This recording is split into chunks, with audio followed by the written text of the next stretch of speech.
Did you hear a noise, Barantor? Did you? Did you? Or was it me? Or was it in your mind? Hey, everybody. Hi. It is I, Trooper SJP, and this is the Academic Foxhole. What are you all doing? How are you? Is it time for coffee? It's probably time for coffee. I don't drink coffee. I don't know. I just came back from... I hear game people. Is that like I see dead people? I feel like it's related. How's everyone doing? I just got back from running a bunch of errands that involved sort of rushing down to our local square, going to my bank, getting a new debit card, which I now have, and getting a burrito, which I haven't eaten, but I will eat after stream. And it's just there. It's waiting for me. There's a burrito in the next room waiting for me. I can't smell it, but I can imagine it in my mind's eye. The burrito. But I'm going to eat it after stream. It's fine. Oh, we've got a giveaway for today. Our giveaway is Hacky Zack, which is a puzzle platformer. Oh, let me tell you, that burrito will be in my mind. It'll be like driving me forward. It is what I'm looking forward to. It's going to be so good. It's going to be so good. It's in case you want to know, it's from one of my favorite places. It's a place that gives me burritos, sort of like they get in Cali. So it's good. It's boiled chicken, so the tender's really sort of like moist. And there's some pinto beans in there. There's some rice. There's some sour cream. There's some pico de gallo, a little bit of salsa verde. Oh, it's going to be so good when I have it. I'm not having it now. I'm having it later. But it's going to be so good when I have it. And I just want you to know that there's a burrito waiting. I feel like, actually, there's a burrito out there for everyone. I feel like everyone has a little burrito waiting for them. Oh, Barantor, hungry. How's everyone doing? This is going to be our last day playing Gods Will Be Watching. This is our last one. And then we're going to do Doki Doki Literature Club, because I hear that's actually really creepy. Oh, Taco Day! Ooh, I love tacos. Tacos are so good. I'm always happy for a taco day as well. That is good times. So we're going to do this. We're going to try to finish this one last epilogue mission. I don't know how long it will last us, but we will do it, and we'll hang out together, and we'll have a giveaway. And then, when it's done, I'm going to need to prepare for a guest lecture I'm doing tomorrow, which won't be too long. But then I'm going to host. The second session of Talison's Vampire the Masquerade game on Geek and Sundry. So if you want to hang out in our chat, so you don't hang out with 30,000 people being ridiculous, that is what we will do. And all the sweets. Wait. What do tacos and sweets have to do with each other, Ice Bunny? What do they have to do with each other? How? By the way, Barantor, how are you doing? Ice Bunny, how are you doing? How are you both doing? I want to know.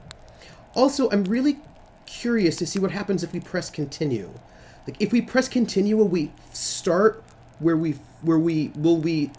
start where we left off, or will we have to restart that mission?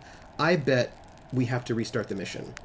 In case you want to know, the entire game is done, but there's this little epilogue where the members of the team are trying to find me as a dead person. Also, oh, hey, I have a question for you all. I went and I got some powder to make myself... You're okay. I sent a story I wrote to a friend, so I'm waiting for him to read it. Oh, I crossed my fingers for you. So I used powder today, so I'd be less shiny, because I've got really intense lights on me.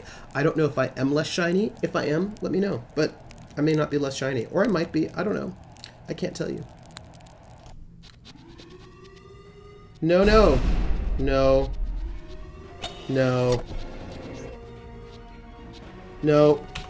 Nope. Quit to menu. Yeah. So that was the last mission of the game, and we already finished that mission. So we want to do the special epilogue. What do we have here?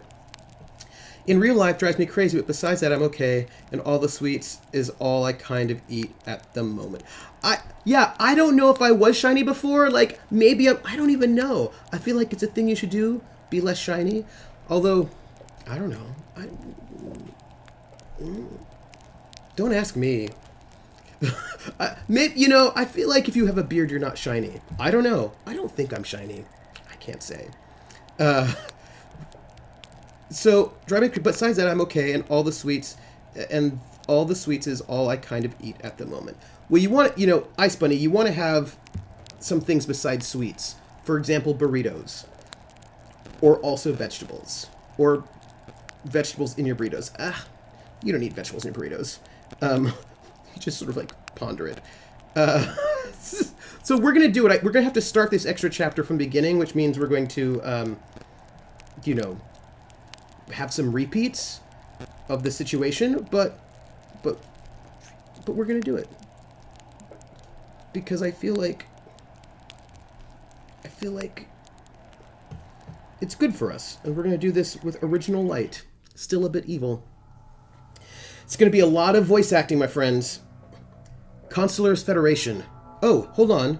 You can't even see it. Here, wait, come over here. We need to do it together. And, come here. I don't want you to miss it. So, we're just starting. So you didn't miss anything just yet. Do you think I wasted my life? What do you mean, Liam? I spent half my life studying this tattered journal, convinced that there are other worlds, believing that Burden's words were true. Believing that somehow we can change time and avoid the Consular Federation's chokehold of slavery over all other life forms. And now, after 20 years of searching, we're finally about to get some answers.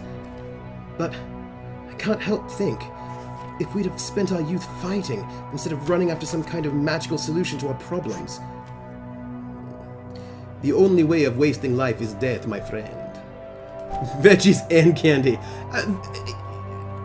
You want to try to get all of your macros, right? You want to get your carbs, your proteins, and your healthy fats. You want to get all of them together in good balance and in good intervals. And candy is fine here and there. I do like a bit of candy myself, but, you know, all things in moderation. We're getting closer, and the ship's scanners are getting really weird readings. Not only the ship, Liam, I'm feeling an immense power calling us. Calling us? You mean it's alive? Well, in a figurative way.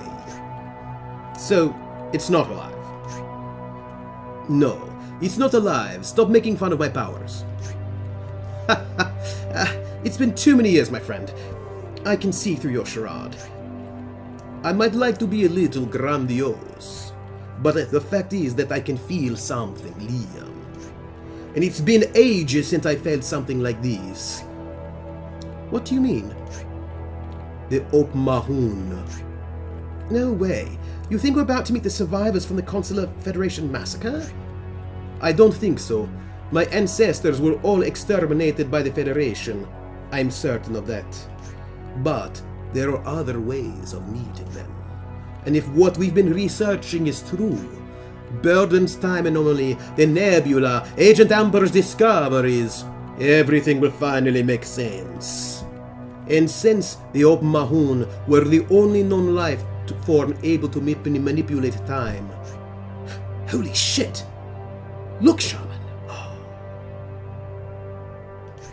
A nebula!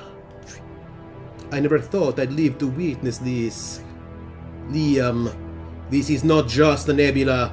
This is the nebula. The god of the Opmahun.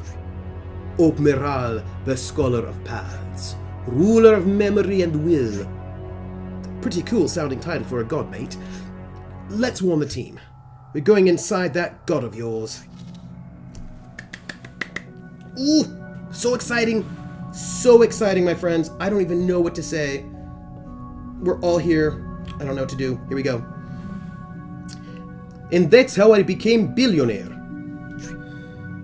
You earned it, pal. Paul. And because of you, We've never been able to finance this crazy mission. Who'd have thought you'd end up paying Xenolifer's bills? That's Donald. There is no Xenolifer anymore. It's just Liam and Shaman. When Liam first came to see me a few years ago, I thought he was crazy. But time has passed for all of us, and the man who stood in front of me wasn't a crazy rebel punk anymore. I decided to hear him out, and well, here we are. I've never sympathized with Liam or his methods. Damn, I've spent half of my life hating him for what he did. But truth be told, the Consular Federation is out of control now.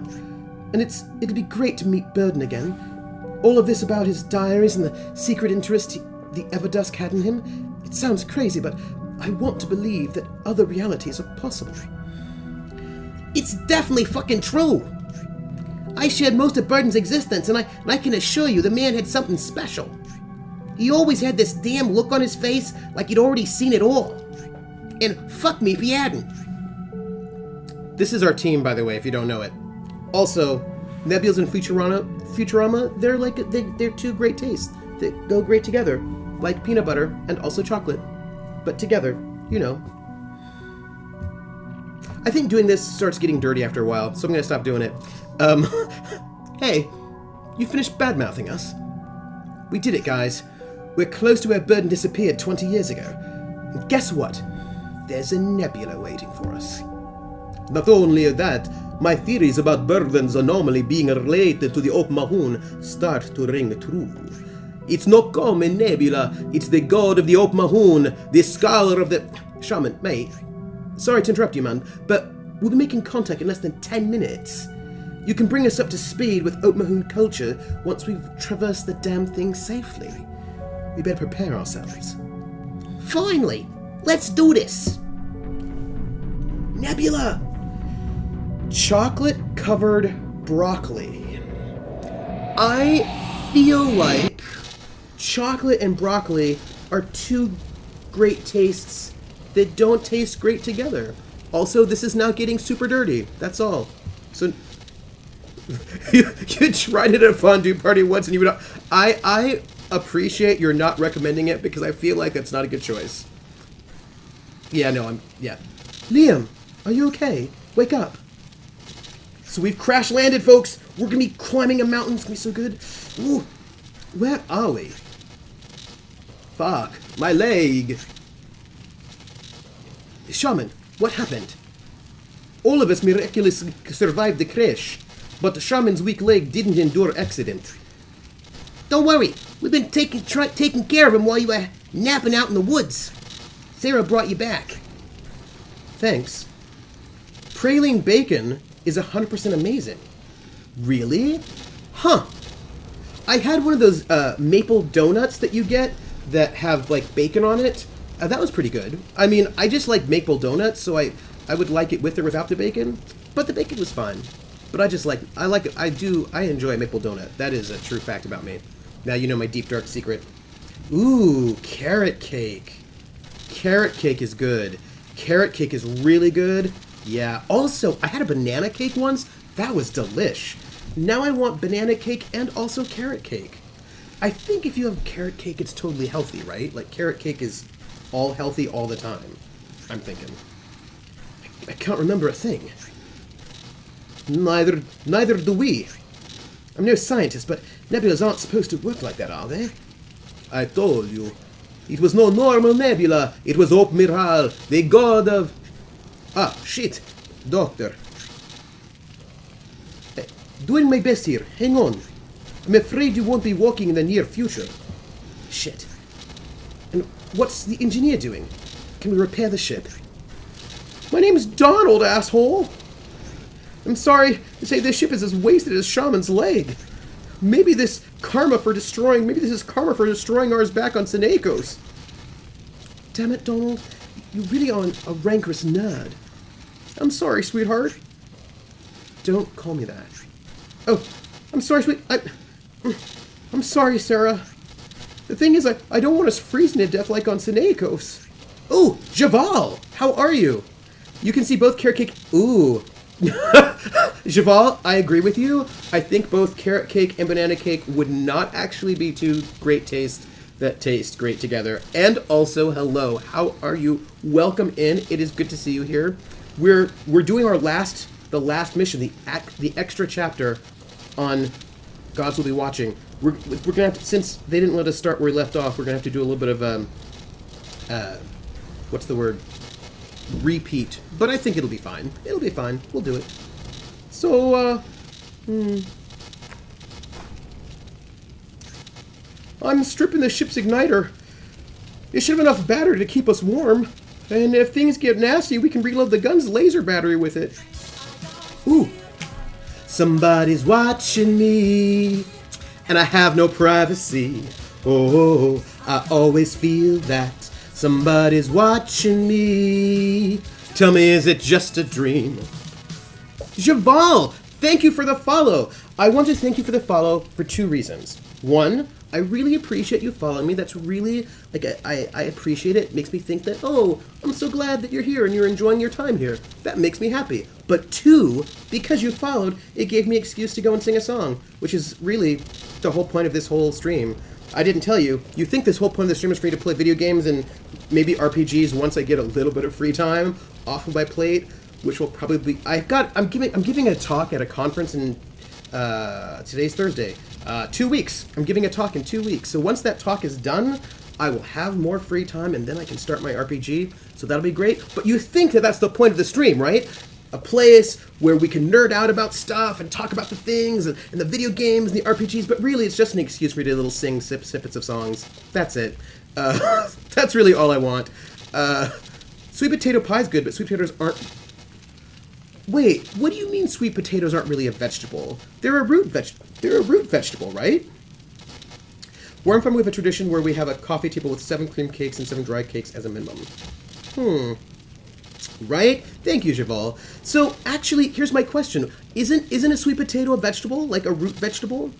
But, like, still a vegetable? No? Yes? Somebody knows this. I feel like it's not a fruit. So... that would make it a vegetable, right? Someone school me on this one. No? Okay, vegetable? But also I feel like, the thing is, I'm always a little confused about the difference between a yam and a sweet potato. It is from the time when southern Jutland was German and the Danes gathered to hang, talking Danish and stuff, and stuff their faces with cake. Right? This is good. Cake is always good. Hey, Levi, how are you doing? It is good to see you here. We're having a discussion about whether or not sweet potatoes are vegetables. I do not particularly have access to the internet in the same way, because I've got stuff going on. But also, what's the difference between yams and sweet potatoes? There's a difference, right? They're not the same. But I feel like they...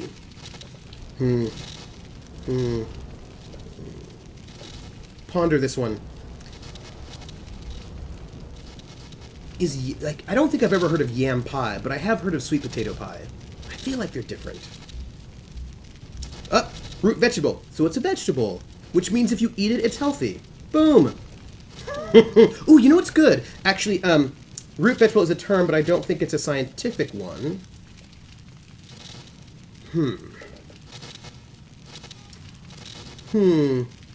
Also, if we want to go animal, vegetable, mineral, then it's clearly a vegetable, because it's not a mineral or an animal, but those are really not scientific terms. That's old school, elementary school. Yams and sweet potatoes are different, but most people use... Oh! Uh-huh. You dip sweet potato fries in ketchup, so they're vegetables. Wait, so if you can dip it in ketchup, it's a vegetable. I'm not quite certain the logic works, Ice Bunny, but, you know, I will go with it. But see, I wonder... Yeah. See, I sometimes wonder what people mean by vegetable. Do they mean... Like, what do they mean by vegetable? That's all. Like, philosophically... No, I'm not going to go there. But I do ponder what people mean by vegetables. Do they only mean green leafy vegetables? Because I know that some people would say, well, corn's not a vegetable, but corn is a vegetable. And, like, a potato's a vegetable. But it's just a starchy root. It's a root vegetable. Like, do they... Like, what do people mean? Sorry. Scrambled eggs. I put ketchup on my scrambled eggs.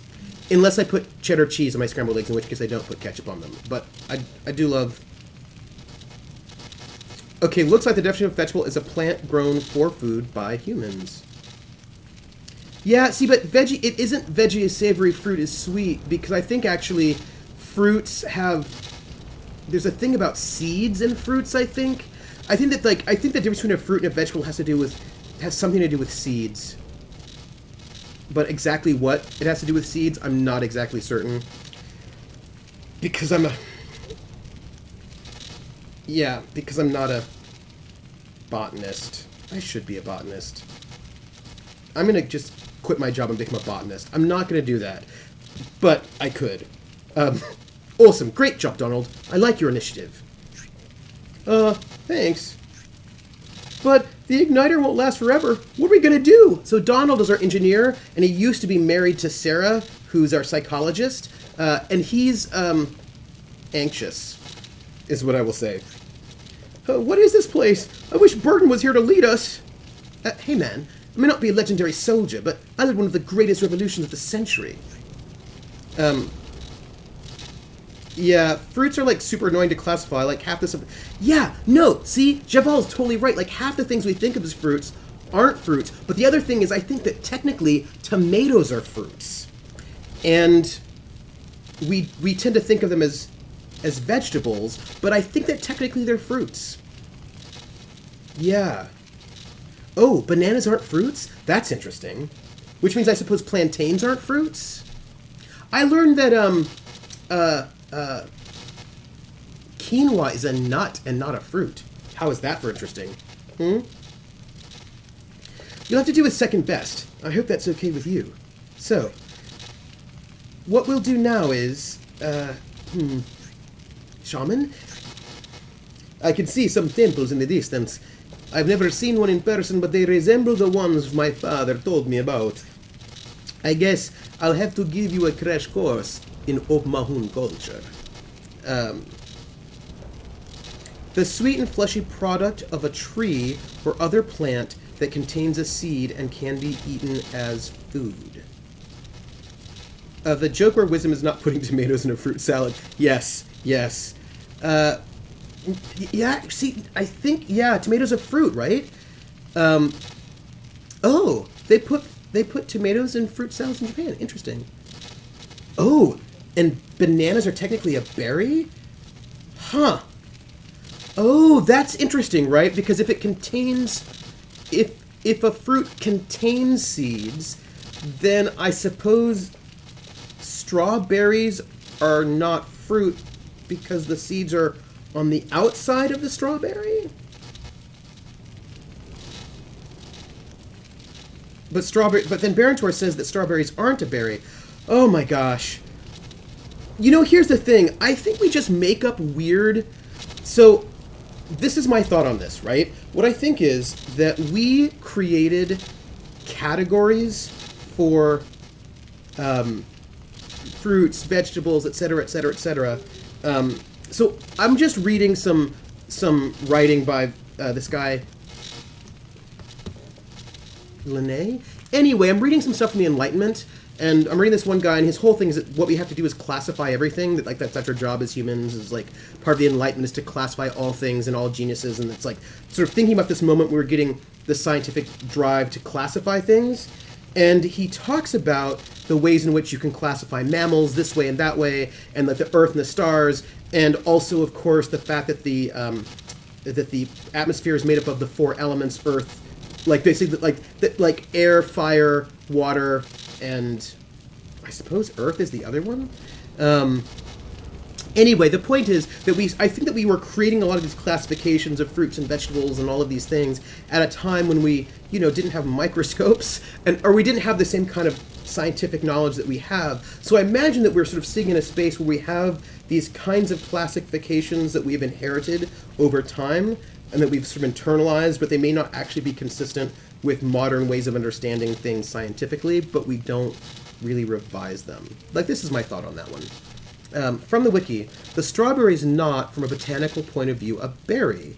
technically, it's an aggregate accessory fruit, meaning that the fleshy part is derived not from the plant's ovaries, but from the receptacle that holds the ovaries. Each apparent seed on the outside of the fruit is actually one of the ovaries of the flower, with a seed inside it. That is so interesting. Yes, I believe. Yeah, strawberries are something super weird. It's like there can be soft hardwoods and hard softwoods. Yeah, because the classification has to do with the leaves or something. Yeah, scientific. Well, I think it's actually. Levi, I do think it's scientific classifications versus colloquial terminology, but I think a lot of that colloquial terminology is maybe actually older scientific classifications that is not... give me a second. Hold on. Let me get it. Hold on. Don't go anywhere. One moment. Hold on.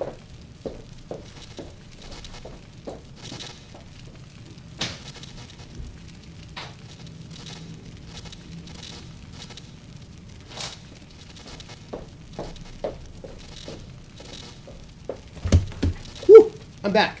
I can tell you exactly what it was. Strawberries are... Daddy, strawberries are my favorite berry. Honey, for the 1000th time, strawberries are aggregate accessory fruits. That I love. Where was it? Hold on. It was from, I can just tell you, Violent Heat, Laplanders. No. It was... So not Leclerc. So it's by Carl von Linné, and Carl von Linné is one of these first big Enlightenment thinkers, and he was writing this in 1735, and he's talking about how the world works scientifically. No, I'm just giving you just a thing because it was about the ancient Greek, right? So he's talking about like man in the systems of nature. And he talks about the existence, etc., etc. And then he says, the universe comprehends whatever exists, whatever can come to our knowledge by the agency of our senses, the stars, the elements, and this our globe. See, this, I think like these people are also scientific, but like they're reading the 1730s, right? So the stars are bodies remote, lucid, revolving in perpetual motion. They shine either by their own proper light as the sun, and the remoter fixed stars, or are planets receiving light from stars. Of these, the primary planets are solar: Saturn, Jupiter, Mars, the Earth, Venus, Mercury, and Georgium Sidus. The secondary are those subservient to and rolling around the primary as the moon around the Earth. The elements are simple bodies constituting the atmosphere and probably filling the space between the stars. And these are fire, lucid, resilient, warm, evolvent, vivifying; air, transparent, elastic, dry, and circulating, generating; water, diaphanous, fluid, moist, gliding, conceiving; and earth, opaque, fixed, cold, quiescent, and sterile. And then it sort of goes on. But the point is that this idea that the atmosphere is made up of the four elements, or that the four elements exist in the atmosphere and the space between the stars, is not just ancient Greek. Like they were like part of the scientific age that we now inherit in the 18th century. People still thought that. People were still thinking, that scientifically we can test those things. So, yeah, Linné is super well known in Sweden, where I grew up. Oh, you know Linné? What? Hey, everyone! That is so exciting. I'm glad that people are, rocking the the Enlightenment thinkers. This is such a nerdy space. That's all I'm gonna say. We are so nerdy, but I just think it's interesting that we inherit all of this sort of scientific knowledge from people from the 18th century, whose knowledge was still involved. Imagine that the atmosphere is made up of four elements, like the ancient Greeks. I just think it's interesting, and so I think that when you start classifying flowers and berries and fruits and vegetables, a lot of the people who started doing those classifications were from the 18th century, and so I think it makes sense that we just think of some things as fruits when maybe they're actually aggregate accessory fruits. Yes. That's what I mean. You know what I mean. So this is where you... Well, I mean, the Earth is totally flat, right? No. The Earth is not flat. It's not flat. It's not.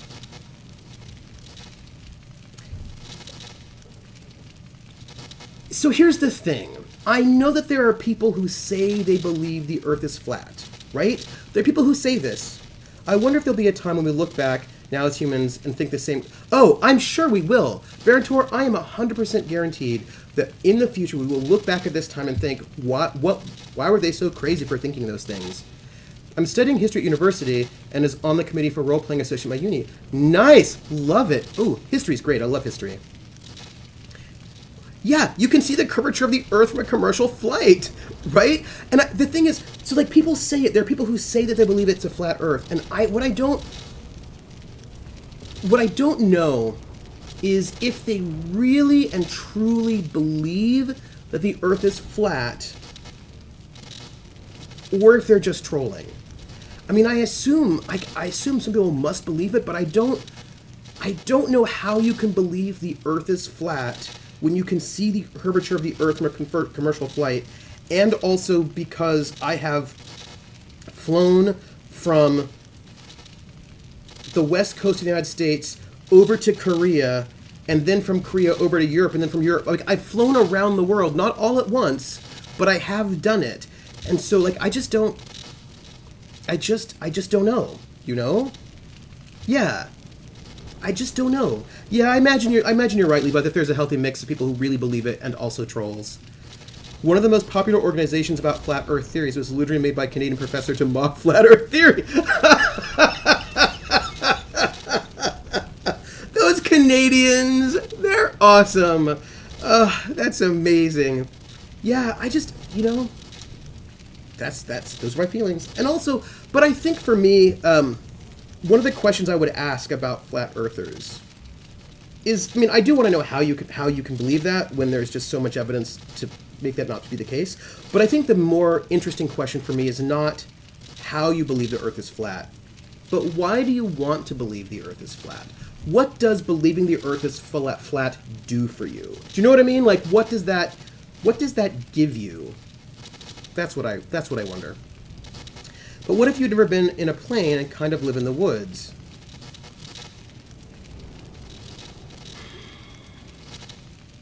If you never travel, and... You know, I asked that question, but I think that there have been ancient societies that have done pretty good astronomy that also don't think the Earth is flat. So, you know, I don't know. Those are Dunharai. They were built by our ancestors as navigational devices. This temple's in the background. Hell of an investment for a fancy beacon, with all due respect.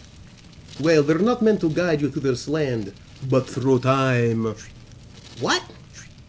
For Ryok Mahum, time is not constant, like in human science. Time is a sea. You can sail in any direction. And through the Dunharai, our god, the Scholar of Paths, talks to us. You have a chance to push someone off it. Maybe that's why you have to have a flat Earth, so you can push people off. Speaking of which, so this is an RPG thing. Can I say an RPG thing? I was thinking about this not just today, but like maybe a couple weeks ago. I was thinking about realism and fantasy in fantasy spaces. And this is, okay, just work with me for a moment, right?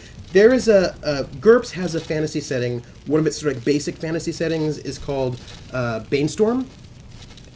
Oh no. Twitch, don't be funky. It's called Bainstorm, and the setting is where basically there were like elves and dwarves and orcs in this world, and the orcs are a big problem because they repopulate very quickly, and they're very violent. And, well, I mean, they populate quickly, they have large numbers, they don't die, they have shorter lifespans, and they expand, and that causes sort of conflict, whereas elves and dwarves live much longer, and they don't multiply as fast. Anyway, the elves are like, what do we do about the orc problem? And the dark elves, who are not physically different from other elves, they're called dark elves because they had their own ideology. Anyway, they decided to do a huge spell to fix the orc problem. It was going to be a big, huge ritual spell. They didn't know exactly how it was going to work, but they figured we do this big spell, huge, massive effect, deal with the orcs. So they do this big, huge spell, and what it does is it like basically sucks up all the mana out of this one region, rendering it a desert. And all that mana is used to open up what's called a Banestorm, which is a rift in dimensions and time. And this rift opened up and like just swallowed up like thousands and thousands of humans from our planet during the medieval time period, and dumped them on this planet Earth, that planet. And it also picked up people from other realities and dropped them on this planet as well. And humans, also multiplying quickly and being somewhat shorter lived, end up getting into sort of big conflicts with the orcs, a lot of orc-human fighting. And so humans were the solution to the orc problem. The Dark Elves didn't like it. Anyway, the point is, so this is the Banestorm setting is a fantasy setting that includes humans who originally came from our Earth. So so you have like Christians and Muslims and Jews, and you have people who were originally in what was France, and sort of trying to recreate a world there. And most of the people who came over during the medieval time period. There's another big, huge Banestorm that happened in the Renaissance, and then from then, every once in a while, somebody will, like, it's no longer entire villages that get sort of taken over, just like regular people here and there. And the game itself is set in the present day, if that makes sense, right? Like it's the year 2017 on that planet, but it's still a medieval space. And here's the thing that's really interesting. So every once in a while, people will still be picked up and sort of dropped over, like somebody from, like, you could play a campaign of Banestorm where all of you actual people get sort of picked up and dropped off in this fantasy world, and how do you deal with it? And here's where we're going to get into, like, the thing I wanted to say about sort of the flat Earth and physics and all that. So in this space, firearms are not actually a thing that happens. Like, you don't actually have guns and all of that. And people say, like, how is that realistic that you don't have modern technology? Like, why hasn't the society progressed to be like, there are Vikings. Because it picked up people from all over the planet and dumped it over there. So there are Vikings, there are all sorts of folks. And so the people think, one of the big things where people are like, well, why are they still basically in a kind of a medieval Renaissance technological space? Why aren't they sort of modern? And the response is, there are a couple of responses. One is that with magic, that reduces the need to innovate in certain technological lines because you have magic instead. But also because these people who are in power, they start getting Banestorm people coming over, and those Banestorm people said, oh yeah, we had a French Revolution, we used guns to sort of overthrow monarchies, and the people in charge were like, ooh, we don't like that at all. And so there's a general kind of suppression of too many technological advantages because they're afraid that it will basically end the kinds of governmental systems, the kind of monarchical systems that they have, and they don't like it. So anyway, so some people are like, oh, but there'd be fire, like gunpowder everywhere. Of course, there's a bit of a conspiracy to sort of suppress it, but also, right, exactly, Levi. It's hard to keep a sulfur mine open when orcs keep raiding it. Or sulfur mines might be difficult when fire elementals think sulfur is super tasty. And if you have too much sulfur around, fire elementals show up and then things start exploding. So I just kind of think that if we really embrace the fact that we are living in a fantasy world with magic, and the rules of physics or the way that we understand the world may not actually work in the same way over there. For example, if gunpowder is like crack for fire elementals, then gunpowder is super dangerous and you don't want to have around a lot of it, right? Or maybe sulfur and saltpeter, maybe it just doesn't actually have the same kind of chemical reaction in this world.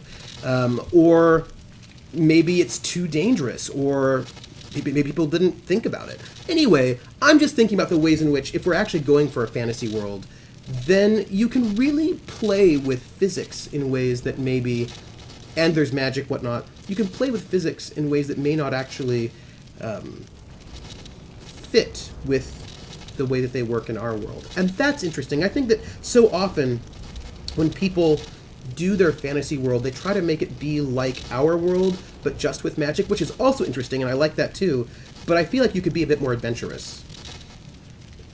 Yes, that is so true. Also, Jer, my name is a killing word. That's all. Hey, Jer, it is so good to see you. Oh, we got, going on. Yeah? And how come the Oklahoma are extinct if they can manipulate time? As I said, your human perception of time only allows you to imagine a line on which you can only go forward, or backwards in your wildest dreams. But time is an ocean, and not existing today just means that this direction is a dead end for the Oklahoma. Hey, it's Energy! How are you doing? How are you? We're talking about how you can have different kinds of physics in a tabletop RPG setting if it's fantasy. That you don't actually have to have physics work the same way in a world of magic. Or even chemical reactions work the same way. I mean, for heaven's sakes, This is The Gods Will Be Watching, and it's the epilogue. So it's the very, once you finish the game, this is the epilogue for Gods Will Be Watching that we're doing right now. And the main character of the game is gone, and now it's the people, it's 20 years later, and it's the team members that had worked with this person trying to find this person. So that's where we're at game-wise. So just by the way, for example, I think it would be really interesting playing a game, because, when you're playing in an RPG, it's a fantasy game, and you've got a player who's like, oh, I want to go and it's medieval fantasy, and I'm going to invent germ theory so that I can do this stuff, right? But that assumes that germs exist in that world.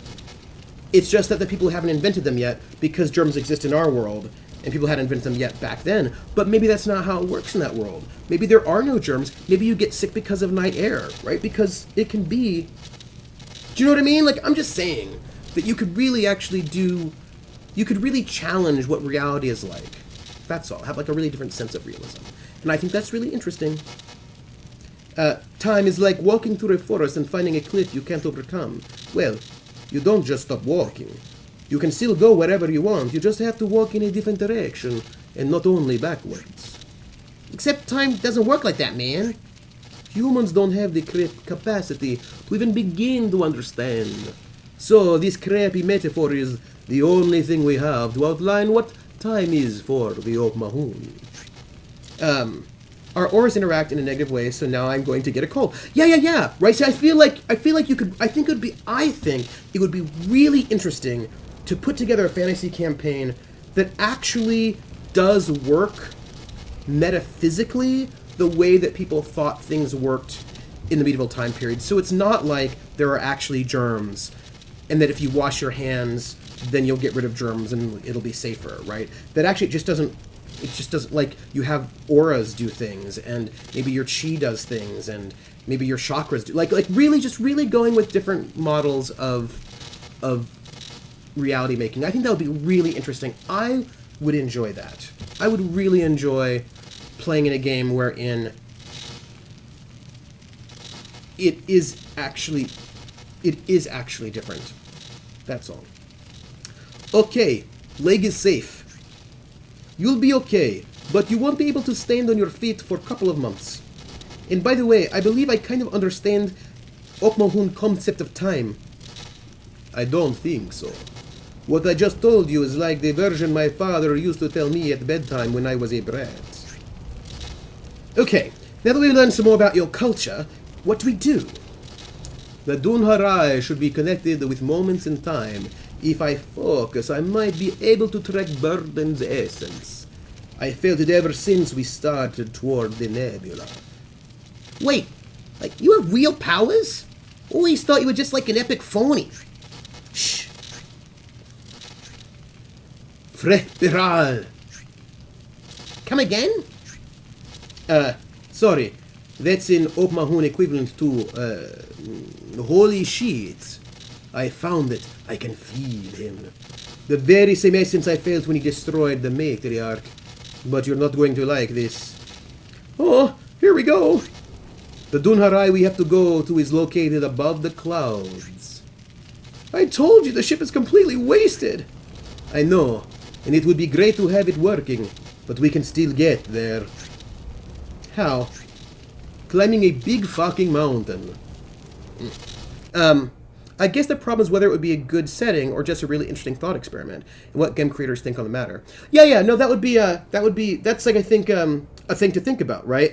But actually, I think it would still be a good setting. The difference is that rather than players thinking, oh, I can use all of my 20th century knowledge to fix problems in this 14th century space, you just have to sort of think 14th century wise about it.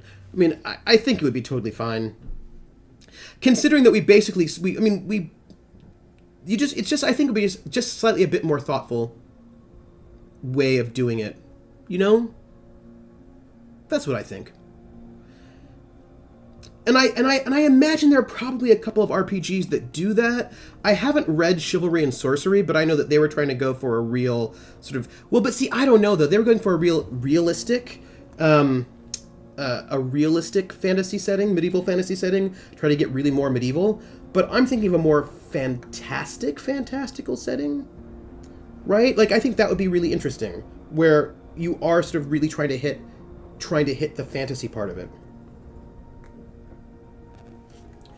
An hour ago, this is our quiz, by the way. This is our test. An hour ago, I was excited at the prospect of climbing a mountain, but the air is becoming colder and colder as we go up. Some of us being best 60 isn't helping either. Oh, come on, this is going to be fun. Breathing fresh air, being in some unknown place in the universe, discovering an ancient culture. A lot of people would pay to be in your place. Yeah, surviving a trip through some supernatural nebula just to crash into a mystical alien planet with no hope of return? I love your concept of fun. Like you're no longer in a scientific world, not just understanding it, but also... Yeah, exactly, Levi. I think that would be really interesting. I think the idea... Like, so for example, in that space, alchemy would work, right? Alchemy wouldn't actually... Like, you would, if you were good enough, you would be able to turn lead into gold. Right? Because in that world, that is a possible thing that could happen, right? So I think really sort of just fundamentally changing the scientific underpinning of what that world would be like and making it a fantastical or mythical or mystical underpinning. And I think that on some levels, the game would play like a lot of fantasy games already play, but I think that some things could be different in really interesting ways. I would love a system using the Viking culture as reality, where women somehow just know the future for some reason and being really greedy. Yeah, see, no, Javel, this is actually really interesting, right? Like, I think that sort of thing would be really neat, wherein the reality is, if you're really greedy, you can turn into a dragon. Now, somebody might say, but that doesn't even make any sense. I was like, but it makes sense in this world, but in this world, that is how the reality of things work, and that would be really interesting to me. I think that's interesting. You forgot, we're also on a quest to save the universe. Right, totally unbeatable. So, Shaman, are we close? Well, we are closer, but not close. Probably still about 15 kilometers to the peak. Well, I'll set 15,400 meters on my mission data. It's important not to lose sight of our team status, battery, and distance traveled if we all want to make it out of this alive. How professional. I see you've learned a lot from the challenges life put you through. You say challenges, I say trauma. Isn't the whole point of it being... You know, it's interesting, It's Energy. You say that, you say it, but I don't think so. I don't think that everybody thinks so. I think that some people think of it more like time travel, go back into the past with magic, and that means that they should be able to invent democracy, invent germ theory, invent explosives, invent the things that we have now, because the things we have now are realistic and possible because they exist now. And so you just have to be able to sort of figure out how to make them then, and then you'd be fine. Oh, yeah, Jer, you're right. And I'm so sad I was not able to play, and I know we're so close. We are so close with Dragon Age Inquisition. We're so close to finishing it. That's all. Yes.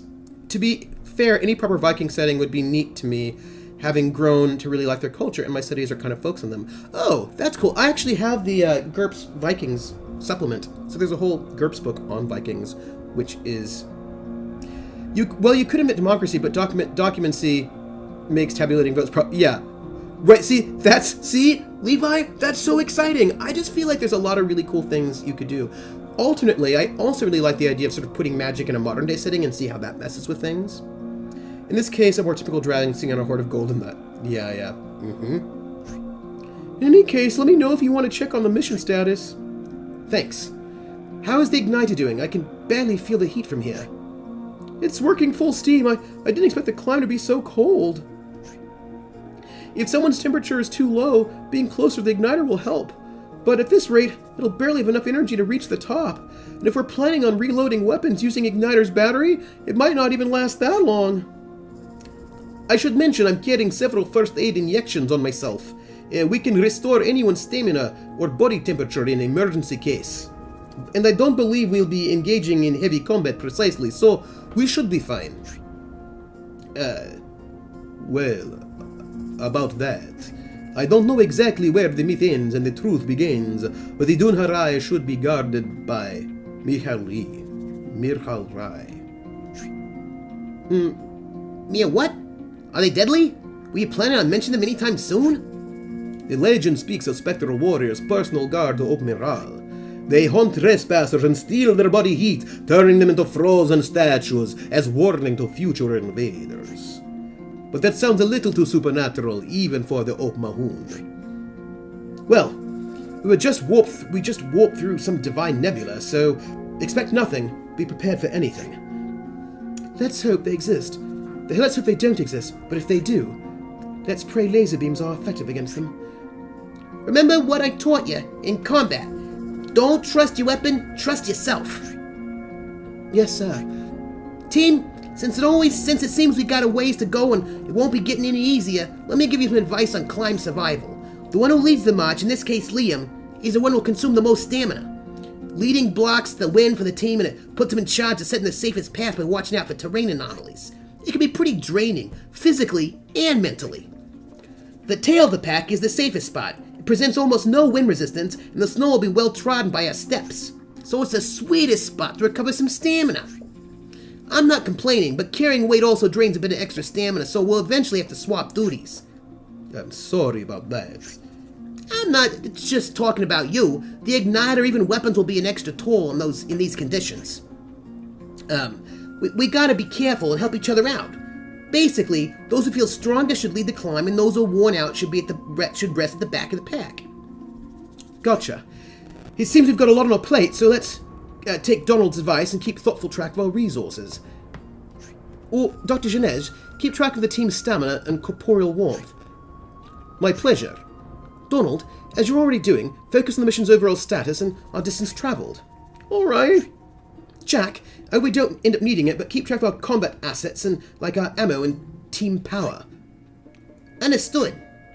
I know we're all conscious that this might be our final battle, and this fate of the universe rests on our shoulders, so I'll just say one more thing.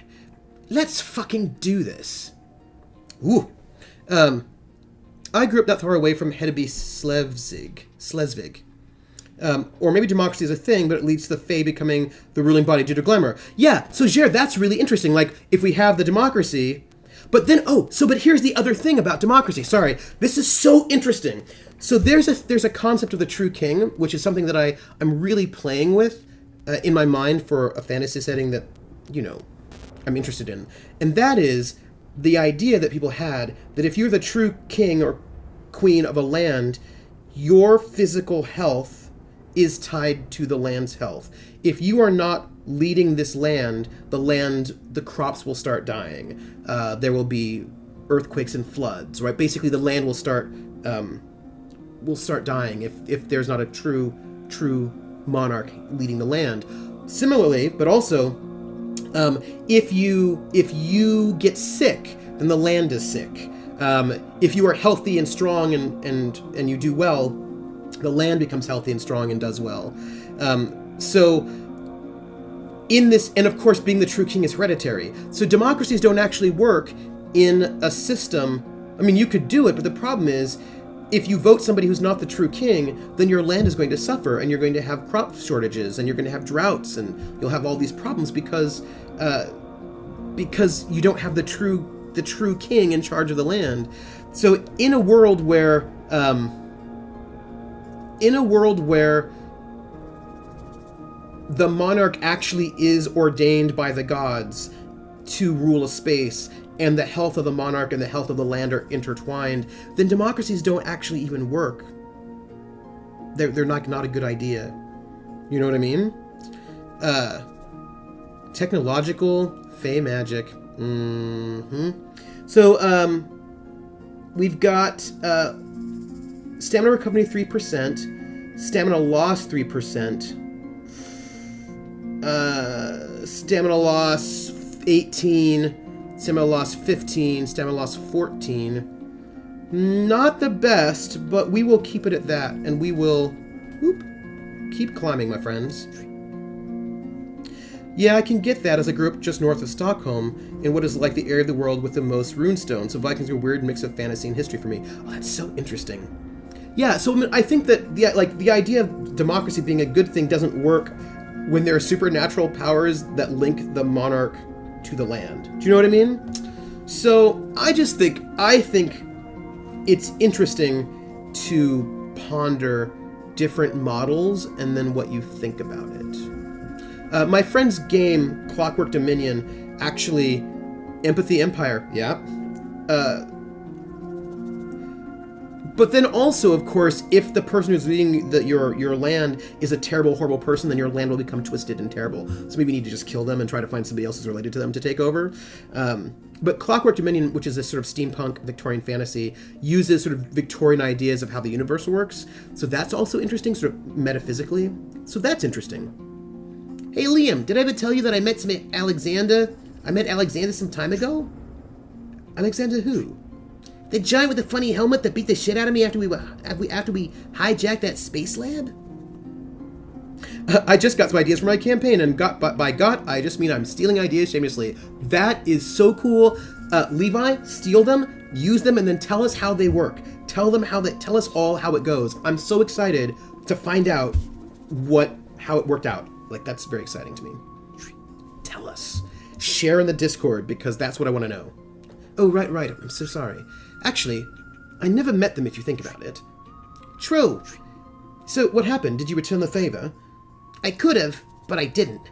I met him at the Noral camp. The Federation had us digging for drilled ores on some shitty dwarf planet. At first I didn't recognize him at all. I mean, he wasn't wearing his helmet by then. But one day, he lent me his hand to help me get out of the trench, and shit, it all came back like hot steel against bare flesh. I never saw his face, but that hand, I'll never forget its texture, shape, and smell as it beat the crap out of me for weeks.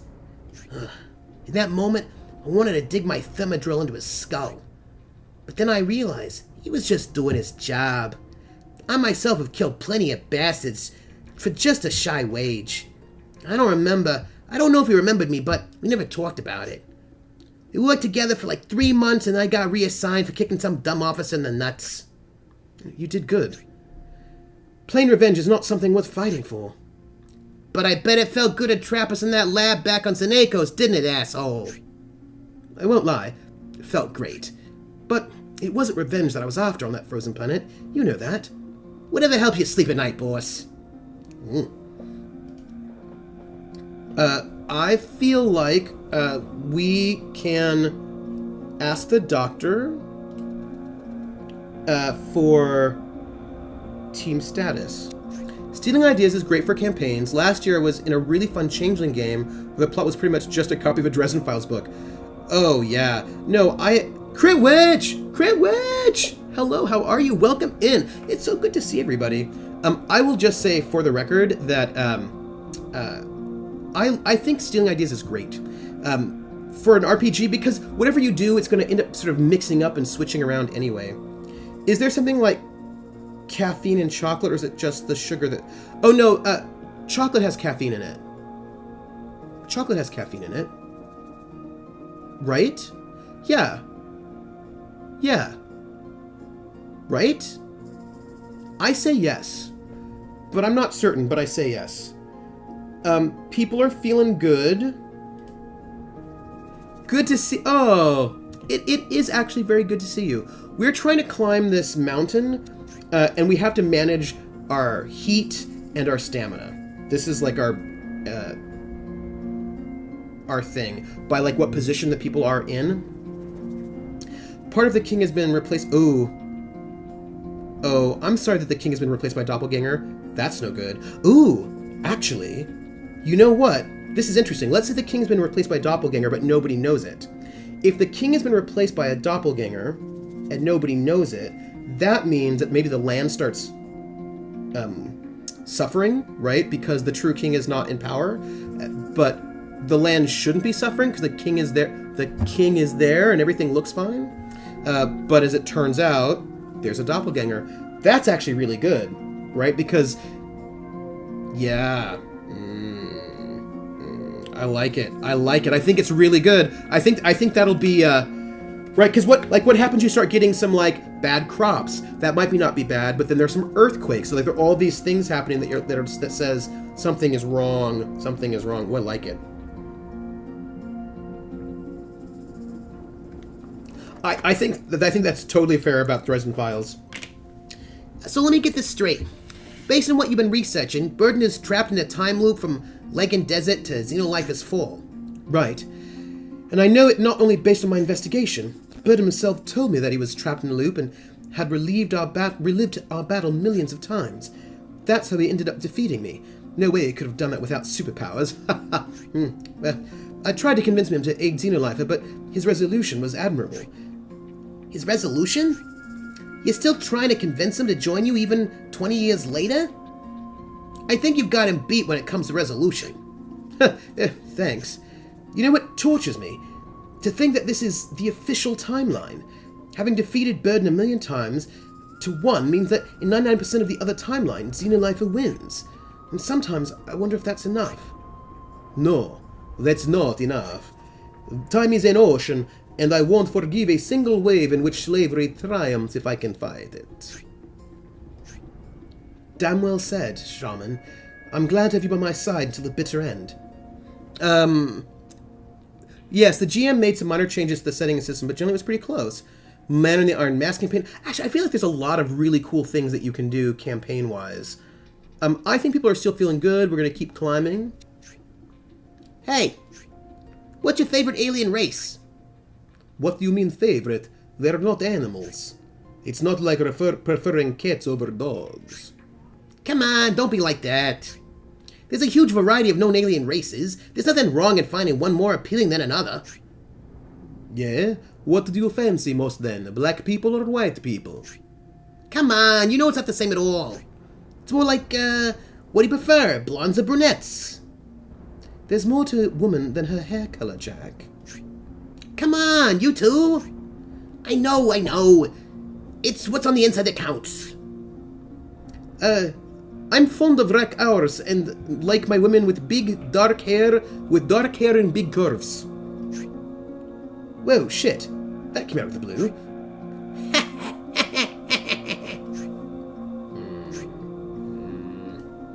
I like how this, even though this is our second playthrough, we're getting new dialogue, so that's exciting.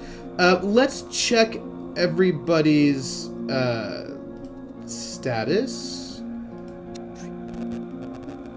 Oh, so, Donald is feeling a bit fatigued, and Jack and Liam are losing a little bit.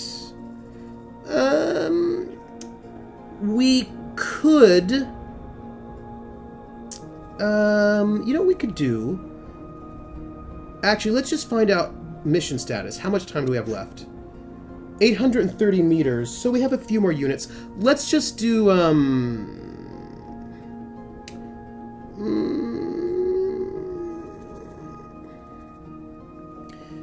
I want to send Donald to the back. I think that won't be too bad. And we'll have Dr. Genej take the igniter. And then that shouldn't be too bad. That shouldn't be too bad. And we'll just keep climbing a little bit more. And during this cold makes me feel sorry for stranding you on Senekos. Oh yeah, the cold wasn't the worst part. The worst part was praying every night that we didn't run out of food. And if we did, that the group would decide to eat the dog before you. Hey, how dare you? Poor Marvin. Poor Marvin, my ass. I saw you staring at me and licking your lips. Damn savage. Okay. I couldn't help it, I'm sorry. Once a League nomad, forever a nomad. My survival instincts kicked in and, hey, take it as a compliment. You were the one who looked the tastiest. Oh, God. Haha. I'm sorry. I know it's not funny, but it is funny. Then don't you dare say you're sorry again, asshole. People are a little exhausted. It's fair. Let's see. Team status. Jack's at 40, Liam's at 44. Why don't we have Sarah take the first position? Because, you know, getting a little tired. It's alright. And I know, he does. Mr. Big Nugs. Who do you think you are, Mr. Big Nugs? You're never gonna get my love. Hey, Big Nugs. Sorry, I kind of just love singing that now. It's not my fault. What am I supposed to do? I just am excited by that. That's all. I think I'm probably gonna have to sing that all the time when I run into you. That's gonna be a thing. And let's what is everybody's it's not Critwitch, it's his name. What am I supposed to do? At least actually I don't know your gender identity, Big Nugs. I hope or Ms. Big Nugs. I don't know. I cannot say. Sarah Genej. Donald should probably be in the middle. Third. You're totally fine with that. And let's then have... who's the tiredest? Jack is the tiredest. So, Donald, take the igniter. And you should take Shaman. And Jack is going to have mega stamina recovery. It's gonna be awesome. And why don't you take the rifle, and why don't you take the gun? And that's good. We're good with that. We'll keep climbing. Well, I mean, it's a good one, right? Because this is what happened. Big Nugs Big Nugs won the giveaway last week, but he couldn't take it, so we had to give Big Nugs something in compensation, and a song would have to be the thing that you get in compensation. That's what I think.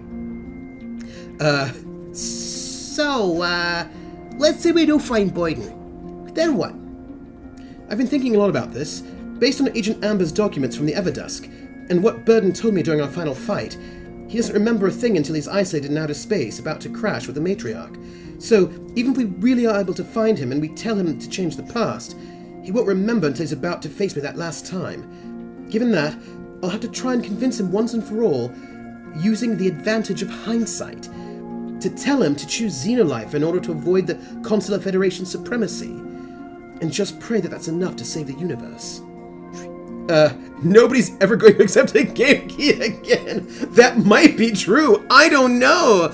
Now I'm going to start thinking about lots of people's names. What am I going to do? Well, what about us? Well, we'll just die? I don't know, Donald.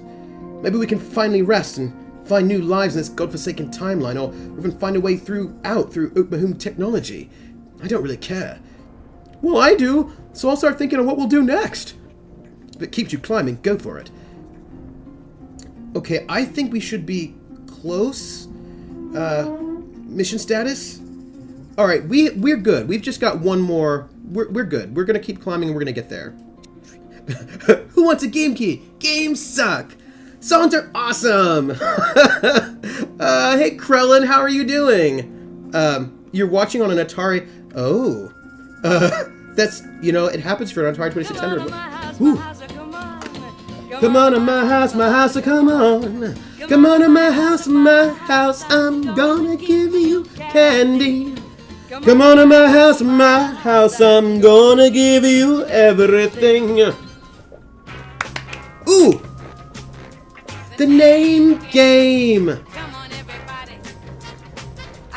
Let's play a game! I bet you I can make a rhyme out of anybody's name. The first letter of the name, you treat it like it wasn't there. And then a B or an F or an M will appear. And then I say bow at a B, then I say the name, then banana, fana, and foe. And then I say the name again with an F, very plain, then a fee, fi, and a mo. And then I say the name again with an M this time, and there isn't any name that I can't rhyme.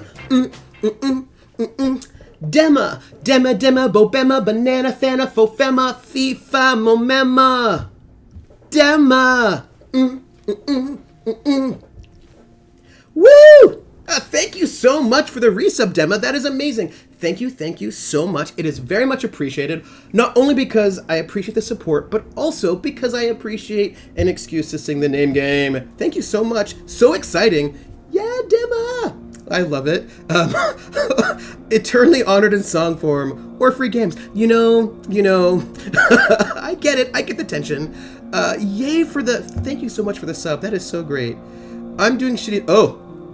I'm sorry that you're doing shitty, Krellin, but you know what? We are here for you. We're in the middle of a terrible mountain and doom, and it's much better there. But I will think about something for you, Krellin. I need to think of like is there a Krellin song? A Krellin song. I'm gonna ponder this. Oh, I have a really good idea for a song for Leviathan. I just have to work it out lyrically. I don't have it yet, but I have the concept. You know, Shanez, I envy you. What for? For having achieved something so impressive with your life. I don't care about being rich. That you totally deserve, but when I was young, I always thought I'd do something relevant for the scientific community. Man, developing an intelligent, self-adapting Medusa killer? It's like saving the world 1,000 times. You're amazing. I don't agree. You did do something relevant for the scientific community. Brandon is still the most advanced, empathetic android I've ever seen. No one has successfully replicated it since. Yeah, I have an idea for Leviathan. I've got an idea. I'm so excited. But I've got to work out the lyrics. I need more names. I need to go and hang out on the wiki to get a bunch of names so I can work it out.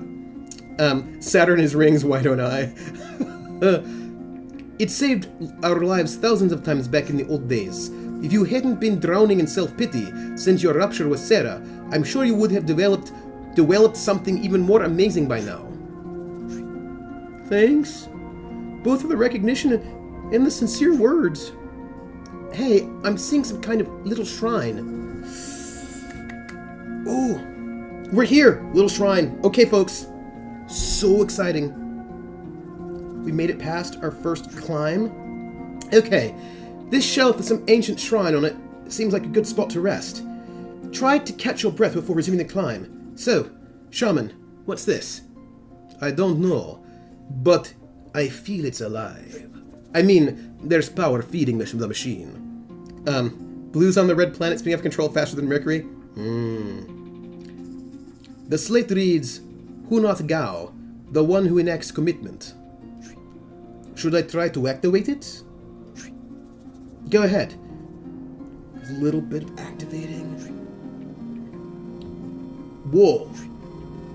I'll translate. The Dunharai you seek access to is no common one. Here is guarded the Gao immortality, the balance of time's fabric for one of the Gao. Are you willing to prove yourself worthy of such gravity? What's the meaning of Gao? My ship has a heart hexy seemed inspired by that element of Tsarin. Yeah.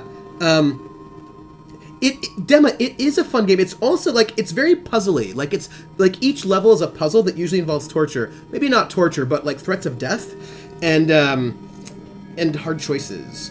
It's the puzzle part of it sometimes can, diminish the gruesomeness because you have to, like, replay over and over again. But it's very good. I recommend it. I recommend it. I mean, I was called Theron Gao in Xenolife's glory days, and it supposedly meant the one who brings freedom. Gao can have different meanings. Hero, gambler, agent of change, or even the one at the other side. Microgravity. I believe that my heart will go on. I bet there's a way to put Celine Dion in... Gang, I really think that Ziana and Hexy are totally dating. I think they're an item. I just think they're an item. I think that's, like, not... I think they're already an item. That's my thought. And Krellin says that he's the captain of the Hexiana, the good ship Hexiana. I think they're already dating. Mostly, Gao's meaning comes from its complement. Ferun, in this case, makes your Gao stand for hero. Ultra shipped. Love is thicker than a neutron star? Oh, I see. The question is not rhetorical, though. We can interact with this shrine. Are you willing to commit to the Op Mahun? Yes. Watch out! This is the big heavy thing we have to carry. What's this? It's asking us to carry the stone to the next shrine. Yeah? And what's the deal? There is no deal. You can decide to drop it whenever you want. I guess we won't discover its meaning unless we do it. How nice, the Op Mahun. Even if I could translate it for you, commitment doesn't have precisely the same meaning in my culture as it does yours. It's up to you. I see. Okay, let's move. When they're dating, your ship is sailed, and ships only need... Krellin! Krellin, that is so good! That is so good. I like it. That is such... No, Levi, I totally agree with you. I also think that they're in a totally comfortable long-term relationship. They have that vibe of, like, people who've been in this long-term comfortable relationship. And, yes. Krellin, you can captain that ship as it sails all day long. And Levi, I totally agree with you. I think that they are in, that they've got that real comfort. And I've got to tell you, that is something, I find really impressive. You know, parenthetical side note, something I find very impressive about Leviathan is we're looking for team status. I think that what is really amazing about Leviathan is that they only had one practice session, right? But yet this group of people are able to portray these sort of comfortable long-term friendships, that kind of ease and comfort you have with people that you've known for a long time. Kika and Thea totally have that sort of comfort with each other. Hexy and Ziana totally have it. And then, of course, there's Carl's Jr., who's so awkward and doesn't have it. Really, just like really good work. I think everyone's doing really, really good work. Yes. So let's see. Everybody is currently doing okay, but Liam is cold. So, I think what we should do is put Liam in the center. Let's have Jack take first position. Let's have, he will take the igniter. Let's have, I've seen the last episode, so I'm all ready. I'm all in it. I think the only thing I'm not completely caught up on yet is Shield of Tomorrow, where I need a little bit more, a little... Oh, wait. Let's have him take the commitment stone. And... let's see. What is everybody's status right now? Team status. Liam... I mean, everybody seems to be basically fine. 25, 25, 15. Stamina recovery 2. Stamina recovery 6. Yeah, let's do that. Let's do that. And we'll keep climbing. Oh, you can't watch Crit Roll tonight. Oh, that's a bummer. Probably have to hit it on VOD, yeah? Though from the sound of it, Kika already had her romances. Maybe she... This is another good point, Sarah. Like, maybe she's not into it anymore. Oh, you're playing a 4E D&D game? Interesting. I've never played 4E. I've played... Basically, I played the odd editions. I just sort of skipped 2 and 4. I mean, I had the books for them, but I never played them. Don't ask me why. It's just how these things happen. Dema's been doing... Mages have wish. You know what I mean? But in 4E, Krellin is correct. In 4E, they really try to equalize everyone and make everybody the same.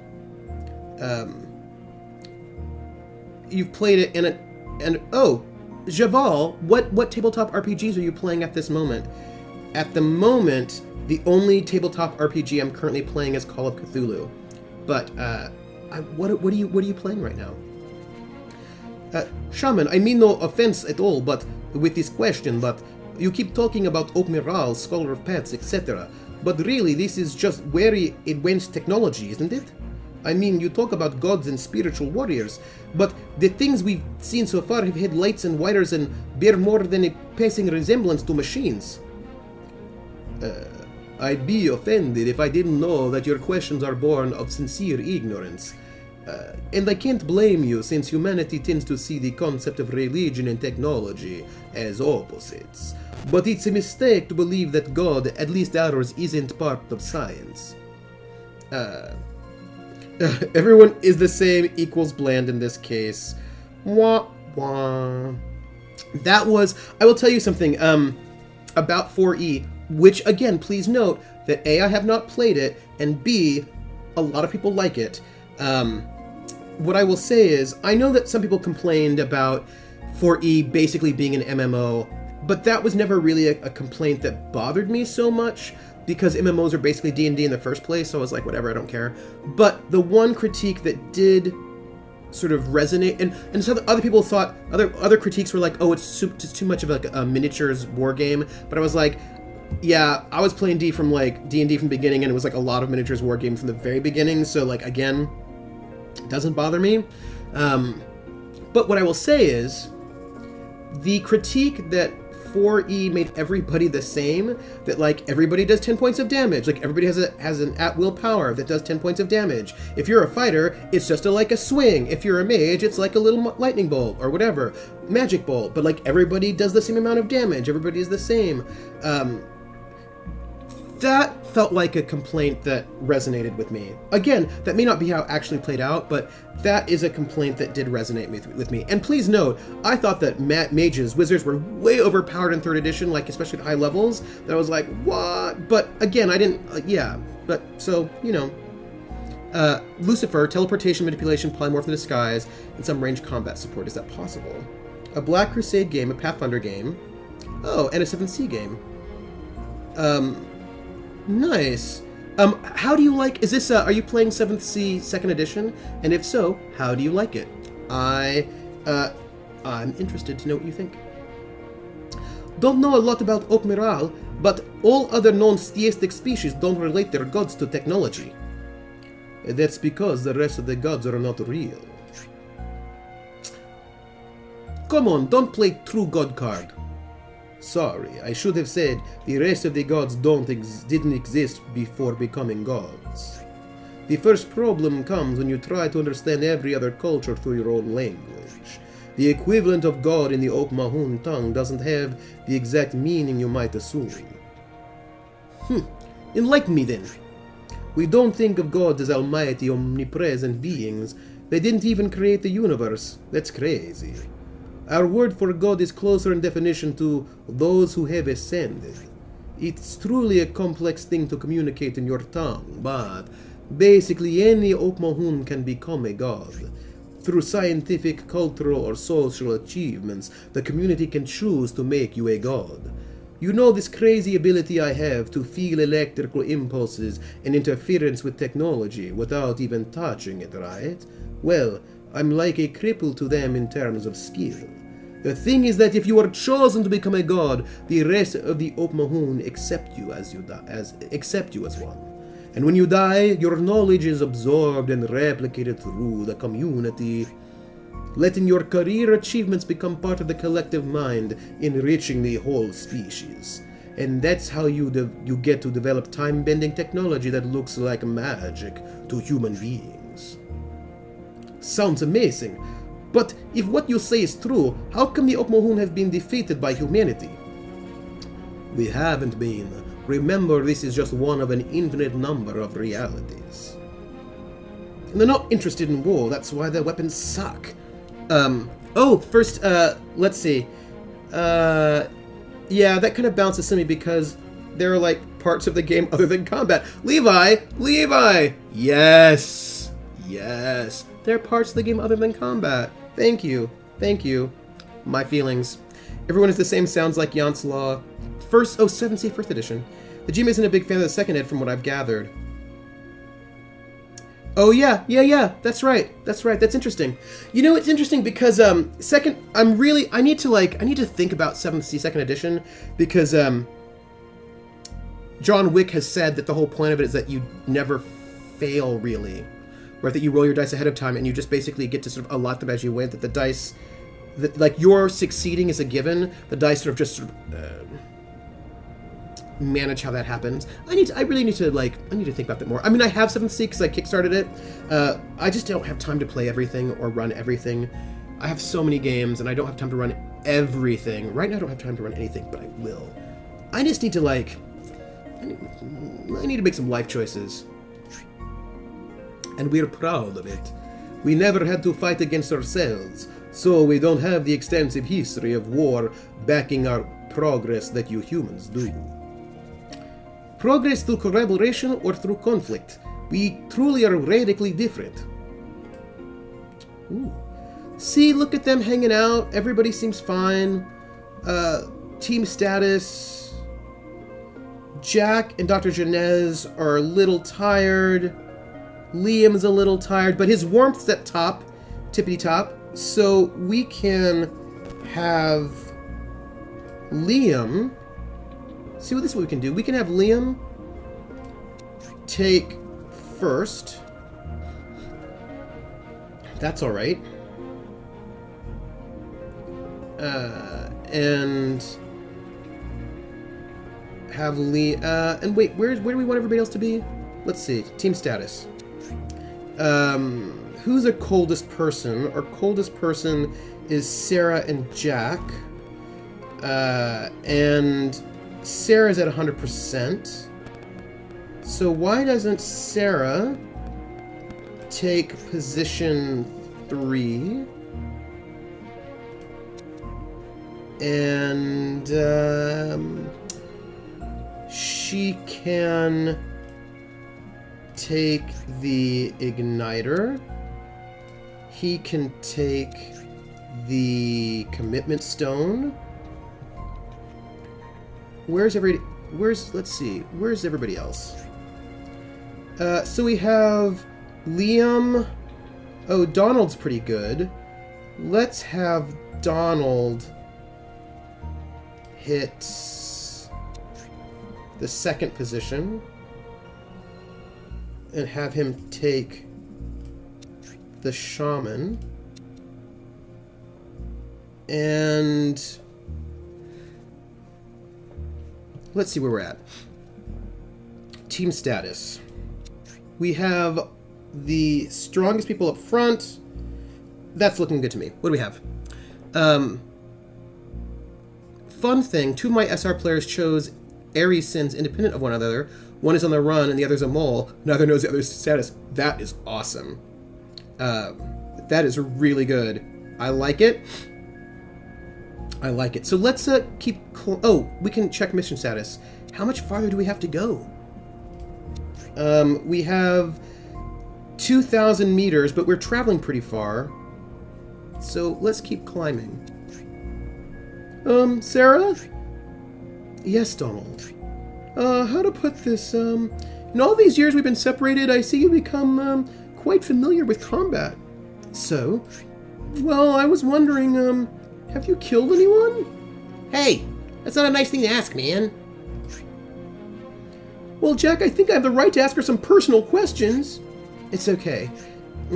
No, I haven't. Why do you say that as if you're ashamed? That's amazing! Yeah, I've never been in actual combat. Are you happy? Yes? Listen to your ex-husband, Sarah. We don't think less of you for not having killed anyone. Oh, on the contrary. I envy you. Living without blood on your hands must be awesome. I guess so.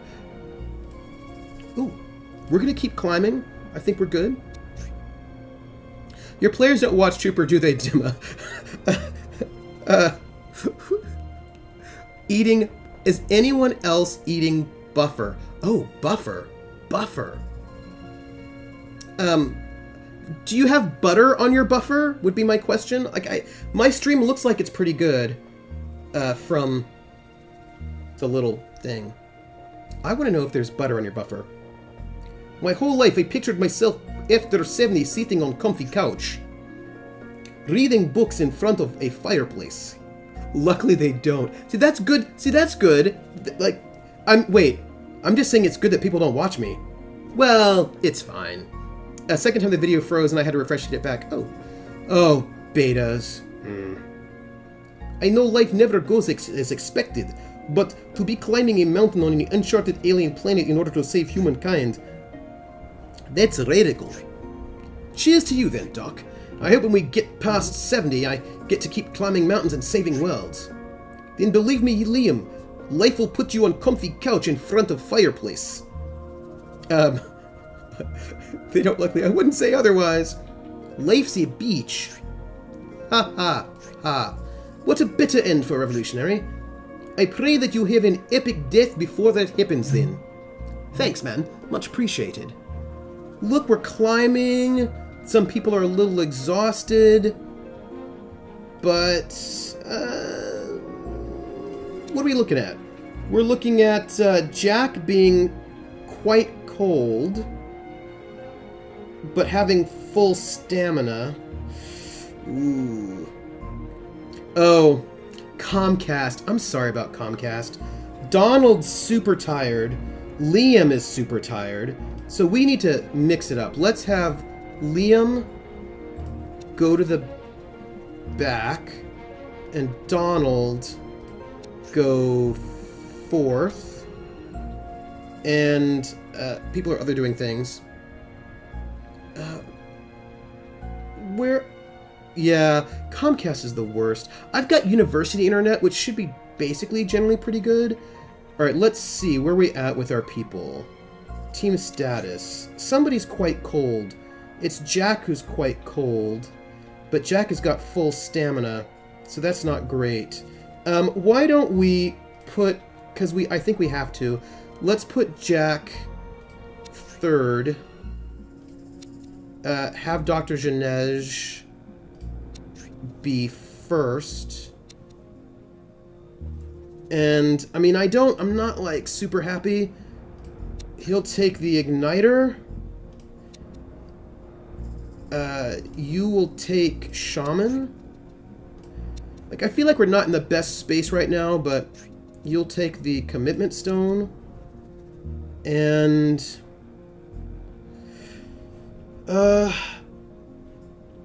that's what we'll do. That's what we'll do. And then we'll keep climbing. Pay 150 for 50 should get that. 2035. I need to... I'm moving at some point in time, and I have to figure out where I'm going to live. Yeah. Jack, Hope you don't mind me asking this out of the blue, but how did you end up being a fugitive? Life after Burden isn't the brightest part of my history. With Xenolife out of the picture, Boyden lost forever in space, and Everdust getting shadier every day, I quit and tried to enjoy the quiet life. Enough fighting for me and all that shit. But normal boring life and me drinking more and more and caring less and less. The bar I used to hang out was frequented by this group of mercenaries. When they weren't on missions, they were wasting their money in that hole. They let me join their card games and we ended up swapping stories. One day, they were one man short for a job and I knew I was likely to get myself killed with my unhealthy routine. So I thought I had some action and money couldn't hurt. Well, I'll spare you the details. We ended up on the wrong ship and were caught in a small conflict with the Federation. The lucky bastard I am, just a couple months prior to the slave labor penalty for war crimes had been approved. So I ended up becoming a fucking slave. After everything I did for the goddamn Constellar Federation. After 9 years of slavery in some of the worst positions you can imagine, Sarah helped me break free. You did? That's amazing. And that's even before I trained you to be a killing machine. I happened to be looking for Jack in the midst of my existential crisis, so he could teach me how to be tough or something. And when I discovered he was spending his life as a fucking slave, I couldn't take it. So I bribed a few officers and had Jack reassigned to the toxic mining worlds. I made it look like a personal vendetta, and it seemed like a lot of Federation officials were eager to be rid of him. Damn, I thought I was done for good when they told me I was being sent to the mines. I drank a bottle of wine and crashed a drill ship against the slave transport vessel before it got to the mining world. Craziest thing I've ever done, but I'd never felt so alive. Then I realized I may have drunk a bit too much and put up a decent fight. Not that I was any good sober. Luckily, Jack took it from there and we miraculously escaped in the damaged drill ship. This crazy bastard crashed the drill ship so close to the cells that she almost got us all sucked into space. And you can't pin our success on me alone. The rest of the slaves were just as eager to kill some feds as we were. I want to think they took over the ship and escaped to some paradise planet after we got out. Who knows? So, does that answer your question? Yep, it was a great story, too. I'm glad I asked. Ooh. I chose the college I chose to fail at because they had fiber cable through all the dorms. See? Fiber cable, not a bad choice. I lived on campus at RIT in 2000-2001 year. They got 2 OC3s that year. To begin the year, I could max out the 10 megabit jack in the dorm, having only had dial-up. By the end of the year, people letting Napster run in the background made the internet unusable. Wow. 3 students, including a friend of mine, were expelled for Napster. No way! That is so interesting, Levi. The network was so saturated, I couldnn't telnet into comp sci lab machines from the dorms. Wow, that's terrible.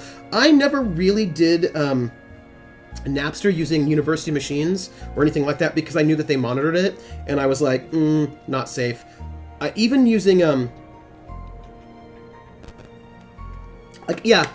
because I'm using university internet right now, I just tend to be a little bit careful about what I do and where I do it.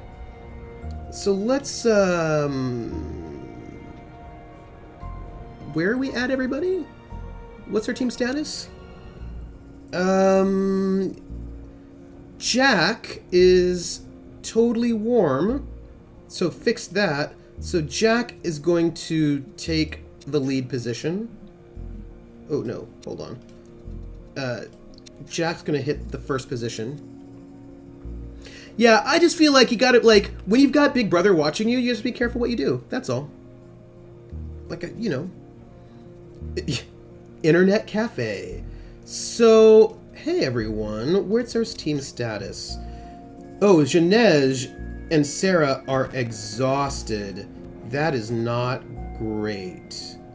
So, let's have Donald take... I'm a little worried, folks. Donald is going to have the second position. And... oof. What's our team status? So, Liam is in the last spot, and he's super tired. Sarah's also super tired. And Janej will just have to be in the center. So, Jack, take the commitment stone. Yeah, I see it. Donald take the shaman, and Donald, right now just take the igniter. Jack, take the commitment stone. Dr. Janej, take the igniter. And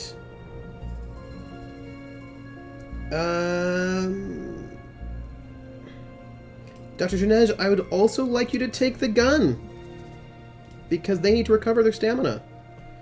And that'll be it. Alright. We're gonna climb. Keep climbing. If you were born on a different place and time, if you didn't have to fight for anything, what would you have wanted to be? Doctor. A normal one, I mean. Engineer. A normal one, I mean.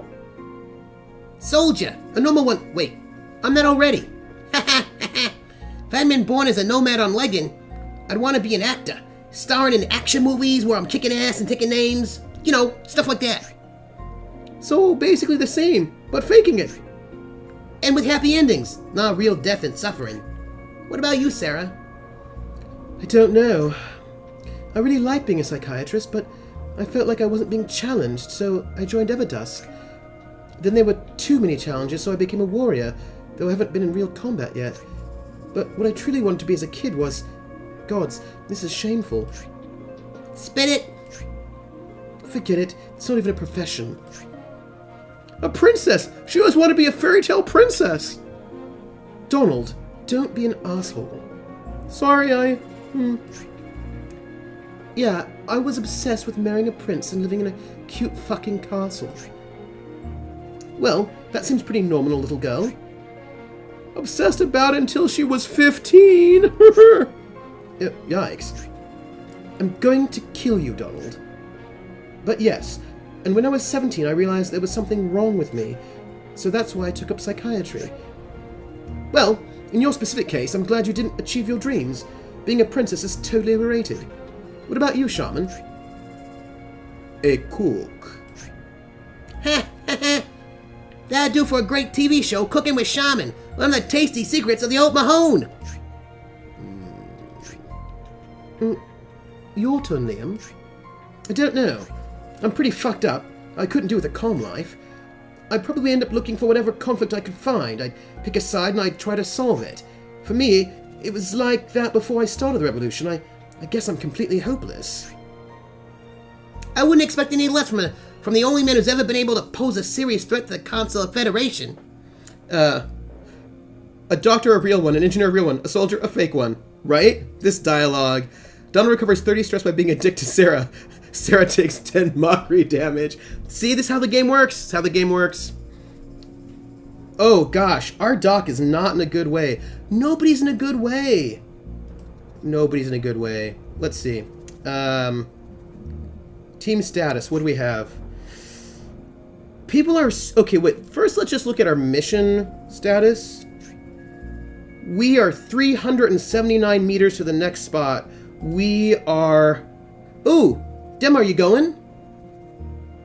Oh, I will see you later, Dem. It was good to have you here. We will see you around. Say hi in the Discord.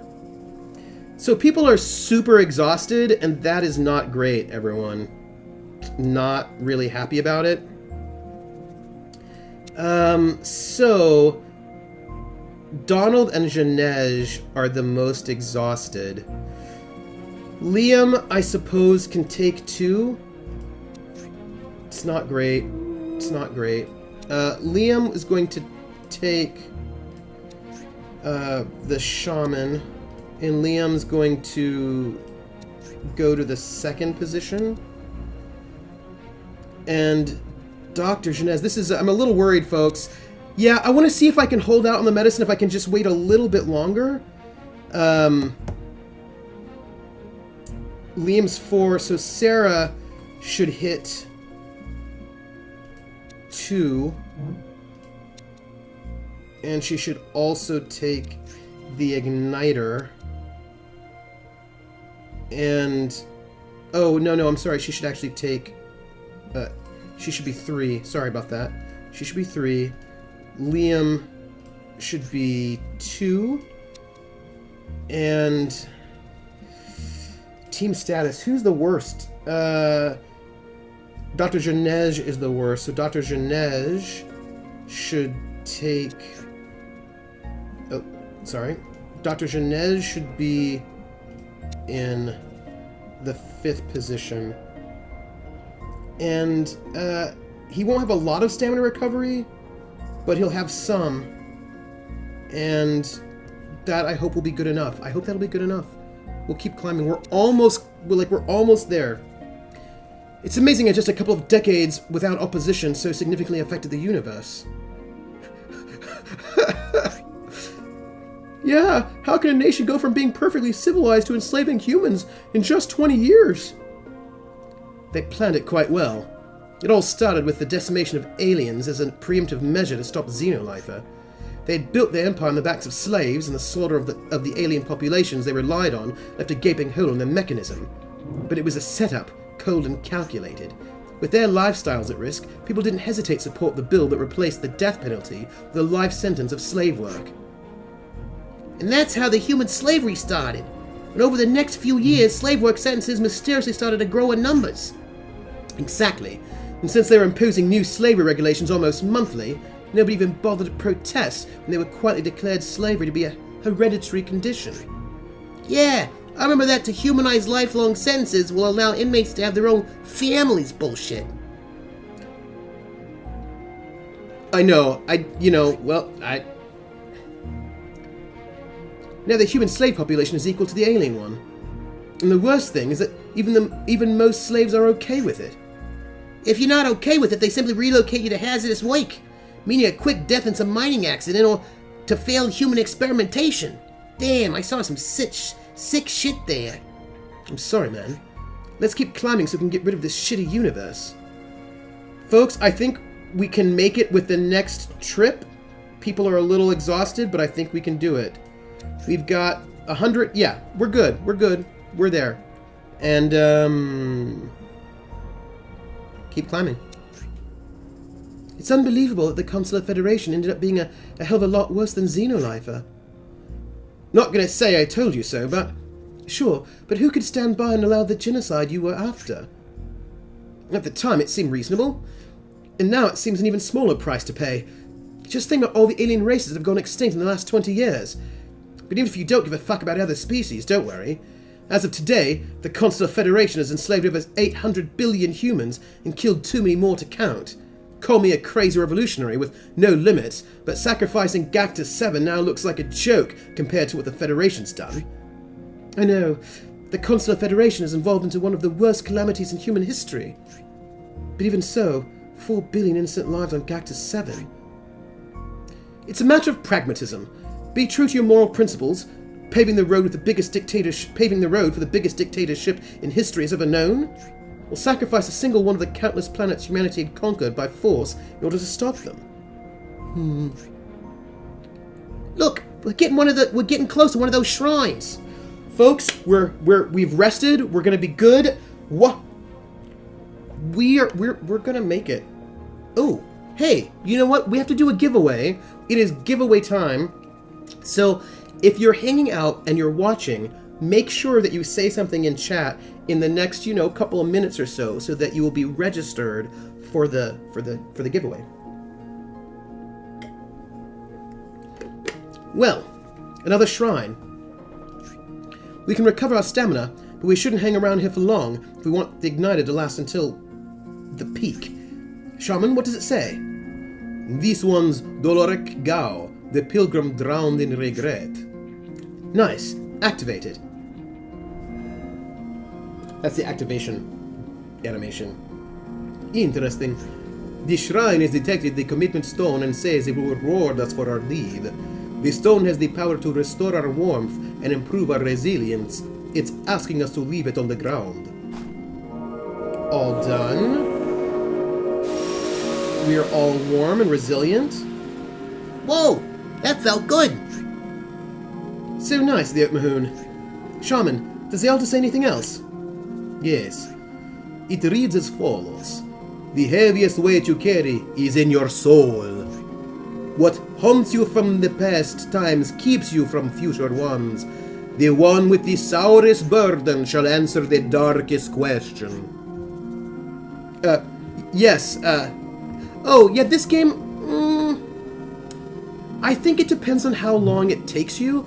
I would say I was able to do, for the most part, 2 missions a session, streaming session, and there are 7 chapters, so let's say 3, 6, 9, maybe 12 hours, 10 to 12 hours, depending on how fast you go.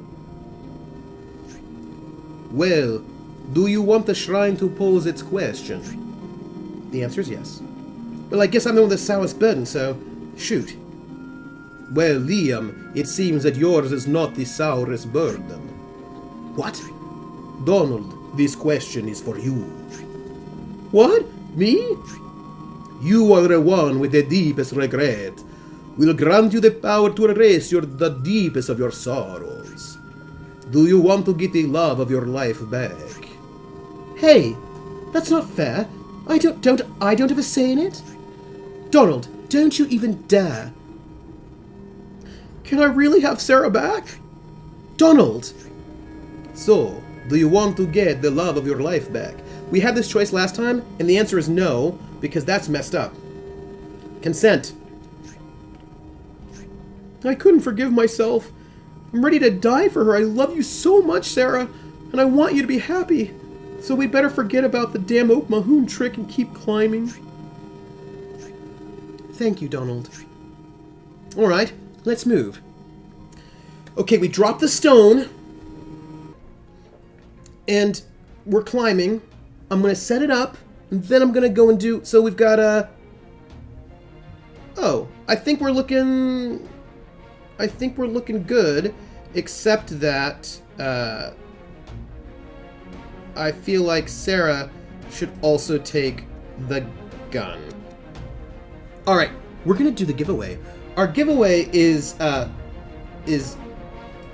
Hacky Zack, which is a puzzle platformer, and we're gonna find out who gets it. That's what we're gonna do. We're gonna find out who gets it. I'm gonna check the winner. We have to finish this because you can't save the level, so we just have to do it. It's what we have to do. Who's the winner? Hey Twitch, who's our winner for today? And the winner is... Levi 762. Levi 762. You are our winner for today.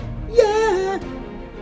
You are the winner, and I'm going to whisper you the code for the game Hacky Zack. This is for you for winning. Boom. Duh. Levi, let me know that you got my whisper. You should have gotten it, and I think it's all good. But just let me know if you got it. What's today's date? What is today's date? The 26th? Yeah, today's the 26th. October 17. I keep track so that I don't know why. Shaman. And maybe we've got some recovery, an 18% loss, 25, 21. Okay, so let's do it. And we will keep climbing. Why do we have to climb the highest fucking mountain on this planet? You know, nothing has ever been really easy when burden is involved. Shaman felt that this is where we should head, so that's what we're doing. We're walking into certain death just on some tribal hunch? Hey, the day you can communicate with computers without touching them, we'll start following your hunches. Fair enough. Okay, right, I feel like, what's our mission status? We've got 859 meters. I feel like we're doing well. We'll keep climbing. I have a personal question for you if you don't mind, Shaman. Asking is as free as answering, sure. Okay. Are you an Oak Mahoon half-breed or just adopted? The Oak Mahoon are not able to reproduce with human beings, so yes, I'm adopted. It's kind of crazy that human beings are able to reproduce with other species at all. How many mestizo types do you guys know? Well, I know them all because of my job. The tale about Jorgal Titan loving a human woman is just not true. How come? The only alien race with which we can naturally reproduce are rock owls. And that's just because they can accept, deconstruct, and bear to maturity any viviparous type sperm. Then, any human rock owl female, which look mostly human, by the way, can reproduce with any other alien race. So, any mestizo human, as you call them, has rock owls in their bloodline by force. So, Jorgal Titan half-breed assholes are in fact 33% human, 33% Titan, and 33% rock owls. Well, that's not exactly how it works. It's not like making cocktail, Jack. Wakes for me. If I've ever met Alexander again, I'll ask him about his mama. I see something coming. I hope everyone can shoot all the things. Shoot the things. We're getting a lot of bad guys shooting at us. Let's do, one more climbing, and I think we might be good. If the consular assholes have already crushed every major opposing force, what do they do now with all their war assets?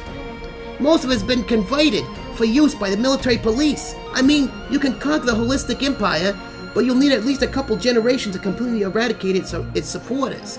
So they keep the big guns around to remind the population about the meaning of freedom. Oh, good. It feels stable to me as well. I see. And due to the slave demand, they started labeling random human planets as menaces to the Federation. Then they declare war against them to enslave the survivors. But that's sick. How can people keep supporting the Federation knowing that? Well, that's the thing. They don't know it. The Consular Federation controls the media, so they can sell the war however they want. To the rest of the universe, those poor bastards deserve what the Federation has given them. Ignorance is bliss indeed. Alright, hold on. We should be really close, right? What's our mission status? Alright, we're just like 39 meters. We're good. We're just gonna keep climbing. We're there. The Holistic Empire went out with a bang, huh? Shit, those assholes were crazy, but they had balls of steel. I never liked them, but I have to acknowledge that, even if they did have some insane cult built around their emperor. Their savage system of meritocracy is the closest thing to true freedom humanity has seen in the last few centuries. Cling to hope, accept the gods, even if it was wild and merciless. Hey, being a League of Nomad was a lot like that, but without the emperor worshipping thing. So my people totally beat them on freedom. Well, yeah, okay, but we were only a couple thousand in number. I wouldn't call that a nation. So freedom's about quantity now, huh? Well, fuck you. But you're right. I don't think anybody will be beating the Holistic Empire where balls are concerned for a long, long time. Sending every last Holistic ship crashing the Federation homeworld after blowing all their ammo? They didn't win shit, but the Federation is still fixing the damage on Cresdol. They even had to move their capital to another planet. That must have hurt their pride. I wouldn't count on the Consular Federation having any kind of emotion, not even pride. At this point, they're just a ruthless machine. Oh, that's true. But that final holistic bang, that had to hurt. I want to imagine it did. To build a self-destruction mechanism into every holistic planet? I don't even want to think about how much that had to cost. It's like the Emperor knew he'd lose the war eventually, so he was prepared to leave a proper impression on the galaxy. They destroyed 30% of the Federation's ships. That's the biggest blow the Federation has ever taken. Ah, I miss those holistic bastards. Stockholm Syndrome kicking in? Fuck you. Time to catch our breath. There's an Upmahun shrine right up ahead. Ooh, folks, we've done so well. Like, how much more do we have to go? I feel like we've done so much. Alright, what's the next thing? Finally, the next shrine. Let's catch our breath, hit this shrine, and then we need to keep moving. This one's Rathroi Gao, the temptation of the wise man. Ooh. Nice. Activate it. It reads as follows. We feel one of the Okmahun among you. We know him worthy, Dereven, son of Tigdanai. We offer to transport this one to the peak. We shall take care of his needs until the ones who follow complete their trials. Whoa. Are you Derevan? I am. You thought my name was Shaman? Ha ha! Shaman doesn't like us to call him by his true name since we can't pronounce it correctly. It's not just that. Okmohun names are more sacred, more meaningful and powerful than you can understand. That's why I keep it secret and only trust it to those closest to me. I'd appreciate it if you'd all keep calling me Shaman. Sure, no problem. So, the shrine is asking us to warp you the peak or something? Oh, wrong voice, sorry. It seems so, and I wouldn't mind. I know I've been a burden so far. That's true. Our chances will be better if we don't have to carry so much weight with us. But the altar being called the temptation of the wise man makes it sound like a trap.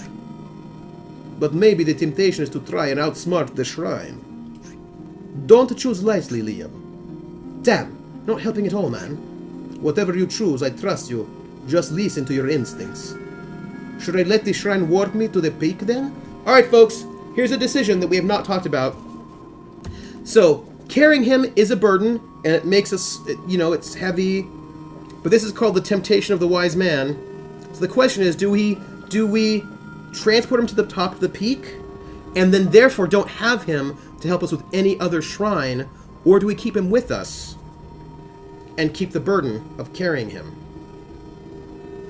My instinct is that we keep him. What do you all think? What do you think? Because that's my instinct. My instinct says we keep him. Tell me your thoughts.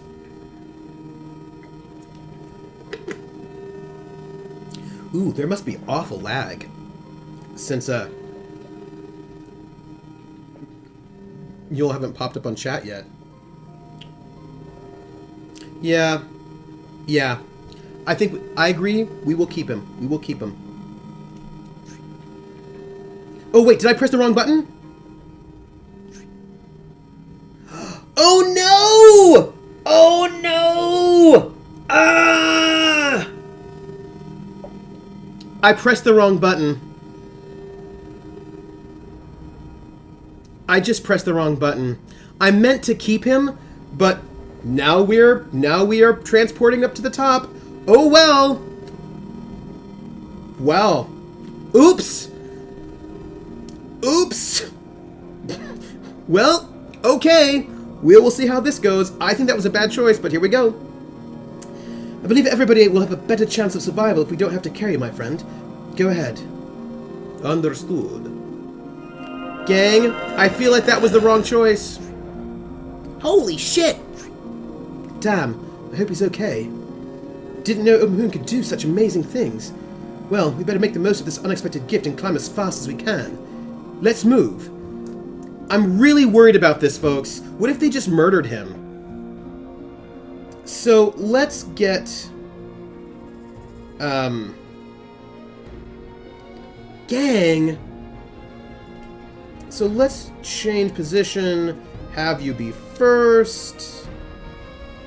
Have you be second. Have you be third. And if you are third, you should take the igniter. I know we're not gonna have his witty banter. I just think that, I'm worried about it. I know, because if there are more shrines, we can't do anything. So worried. Mission status. What do we got? 3,499 meters. There's gonna be another... Gang. We're gonna keep climbing. I'm worried about it. Liam? Yes? I don't know if we're going to get out of here alive, and I feel like we've been climbing together long enough for me to ask you a question. It's a fucked up question, I know, but I want to satisfy my curiosity as a psychiatrist. How do you feel after having killed millions of people? What's it like having committed genocide? You're right, that is a fucked up question, but it's a fair one after everything I've dragged you into. I don't really know. I think it changed me. I don't think it changed me when I actually did it, but when I decided to do it. Once we set eyes on the Medusa virus, I was ready to go all the way. Shaman had tried to talk me out of it, but I convinced him in the end. All I had to do was fuel his thirst for vengeance, after all. The Consular Federation had eradicated his people. But I suppose I was justifying it to myself, too. 4 billion lives didn't sound so high a price to pay for a universe free of slavery. And I knew even then that by releasing Medusa, I would be no better than the forces I was fighting against. I reckon the next shrine would have been, we will teleport your... Oh, yeah, what if that was the next shrine? What if the next shrine was just like, sure, everyone gets to go. Oh, I bet the next shrine would have been so great and we'll never know what it is. I'm sad about that. Wrong button. Wrong button. But I didn't care then, and I don't really care now either. I don't care if people see me as a terrorist or as a hero or whatever. Put a label on me, judge me, condemn me, and then enjoy the free world I've created. I'm probably just a very charismatic psychopath. What do you think, Doc? I believe that someone incapable of empathy wouldn't be trying to bring freedom to every life form in existence, and I think you're wrong about not caring. I feel like you're blocking a lot of things behind that charisma of yours. Maybe right. You're a professional after all. When we're done on this mountain, I'll have you treat me if you don't mind. It'll be a challenge and a pleasure. Count me in. I see something coming! Gonna shoot the thing? Ooh. Alright.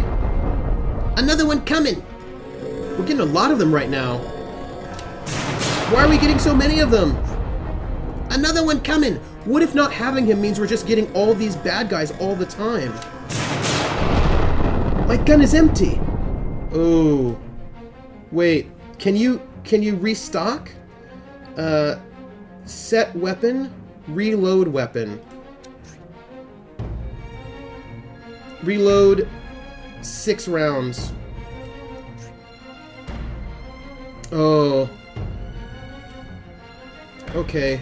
Mission status? 71 units left. Ooh, well. Wait, how's everybody doing? How's everyone doing, everyone? How's our team? Everyone seems pretty healthy, wealthy, and wise. Oh, wait. Wait, hold on a second. Somebody's cold.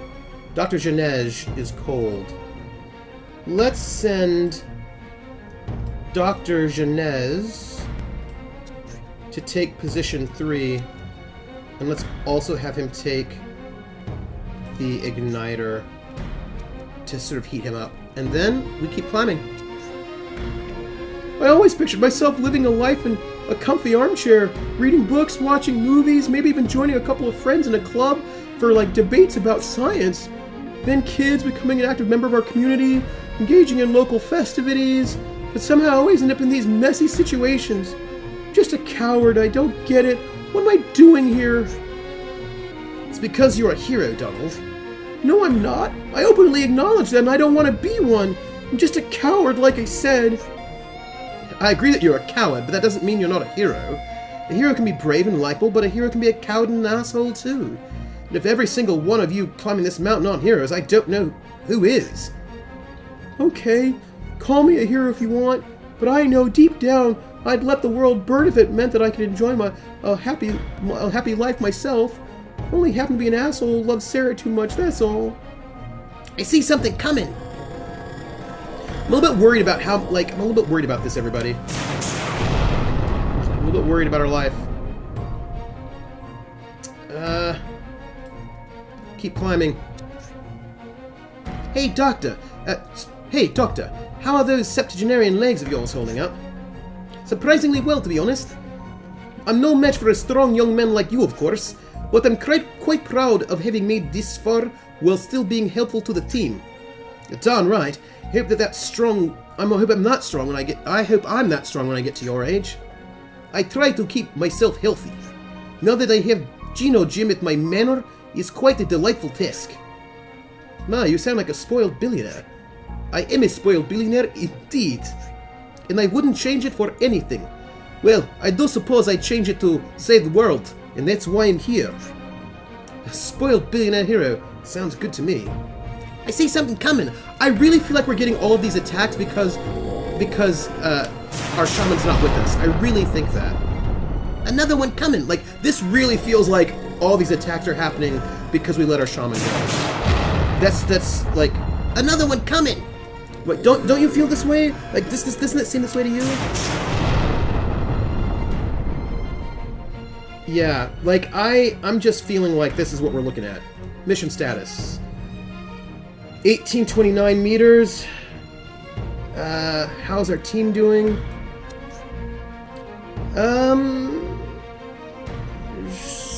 Oh, Jack is tired.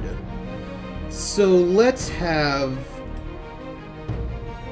Oh, so Jack's tired. So Jack is going to go be in the rear. I think we will have Liam take point.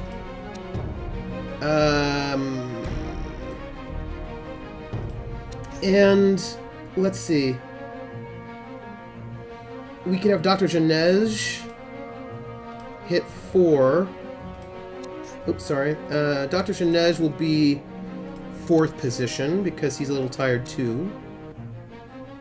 And he will take the igniter, and we're gonna have Jack take the gun, and oh, actually no, we will have Liam take the gun. Yeah, I know, right? Okay, this is us. How fast are we gonna go with this? Mission status. All right, 470, folks. We're climbing. By the way, Liam, how did you and Shaman meet? I thought I told you when you were with Xenolifer. Not really. He spent most of the time talking with Burden while I was getting familiar with the Matriarch and its crew. Wait a second. Burden was distracting me all the time because you were doing the spy thing? I'm afraid so. But hey, don't feel bad. Boyden always spoke very highly of you. Did you know that he got the order to assassinate you right before the space lab hijacked? And he refused? No way. I thought he was a professional who would do anything for the mission. I mean, he quite literally tore the Matriarch apart just to stop me. Yeah, but he's not your average soldier. The guy deserted the Consular Federation after broadcasting an anti-war message that seriously damaged the Federation's support. Then he joined ECUC so he wouldn't have to be a mindless soldier anymore. And that's what he was always doing, fighting tirelessly for what he believed was right. And that's why you're alive, and that's why he chased you the ends of space. Because he believed in you. I'm really thankful for that, believe me. That's why I'm going to the end of time to repay him. So, how did you and Shaman meet? It's a long story. I'll tell you when we make it out of here alive, deal? You bet. I see something coming. Alright, shooting. Come on, shoot. Okay, another one coming. I'm really worried about all these attacks. I feel like this is the price we pay for not having... My gun is empty. Another one's coming. This is not good, folks. It's not good. Oh. So you need to reload your weapon. All 6 rounds. Yeah, I am feeling less sanguine about... I feel like this is our punishment. Liam's got some low warmth. He's not so great in stamina. Sarah is better in stamina, so let's just send Sarah to position 1. And keep everybody else basically where we're at. How are you doing, Jack? Alright. One more. Climbing. No. Don't fall. Just another step. I see something coming. There are so many of them, everyone. So, another one coming. This is our punishment for leaving Shaman. The rifle is empty. Is it? You need to, Oh. Reload weapon. Why can't we reload the weapon? Sarah, why? We can't reload. Why is that? What? This is not making me happy. Team status, what do we have? Jack's at 91. So Jack is going up front. First position. Team status, what do we have? Dr. Janej is feeling pretty good. Jack is a bit cold. Liam's a bit cold. Why don't we have Liam... Team status. Who's the lowest? Actually, Liam is the lowest. So Liam, and I think Liam's also pretty cold. Liam will go 5th.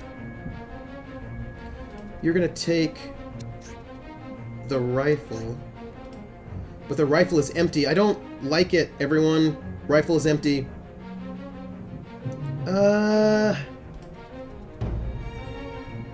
Sarah will take the gun. I'm a little worried, everyone. Well, we've got Jack first. Janej.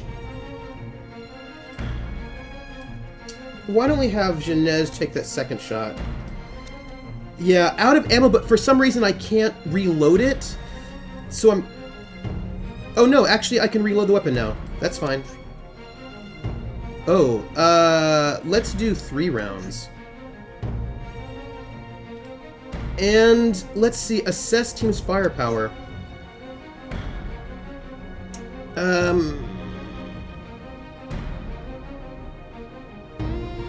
Oh, Sarah's got better accuracy.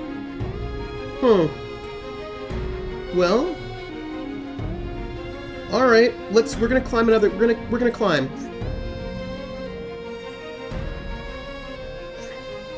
Liam, hang on. Damn universe. Damn everything. Hang on. All right, we've got villains.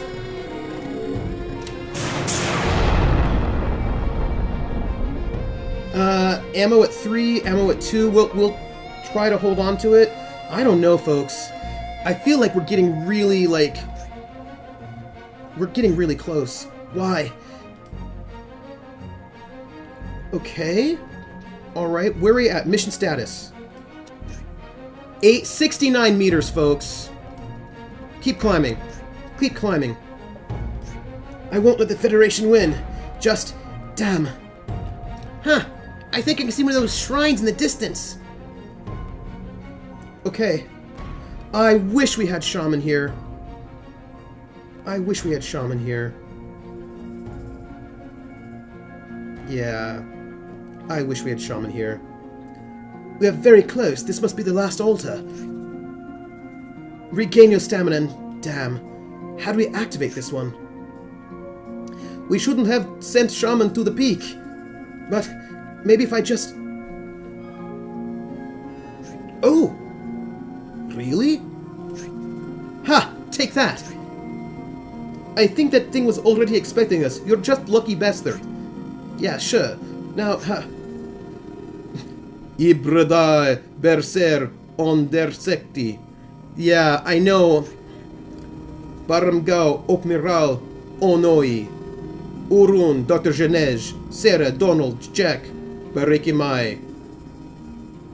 Dr. Janej, Sarah, Donald, Jack, Uriki Mai. Gunai Lekwe, Ter Chuktanisif. It mentioned you guys. I think it's asked me to pick a name. Should I answer it or should we leave? Oh, it wants a name. Adverts? Why are there adverts? Why are there adverts? I don't want adverts. So gang, here we have a thing. It wants us to pick a name. And I don't know if we should pick a name or if we shouldn't pick a name. I don't know the answer to this question. I think we're almost at the end of this game, and I don't know. Do we pick someone or do we pick nobody?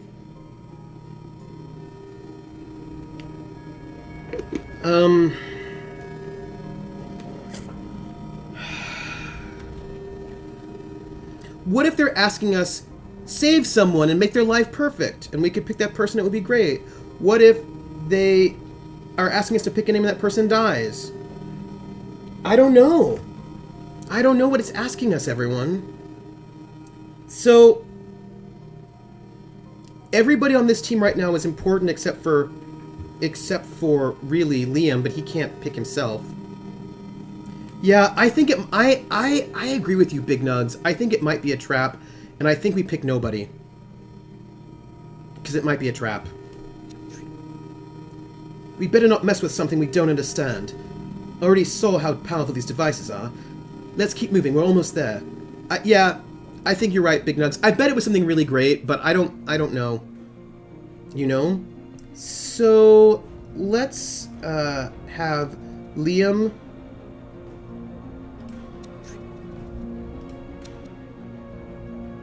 go first. Oh no. So let's just he'll take first. And no,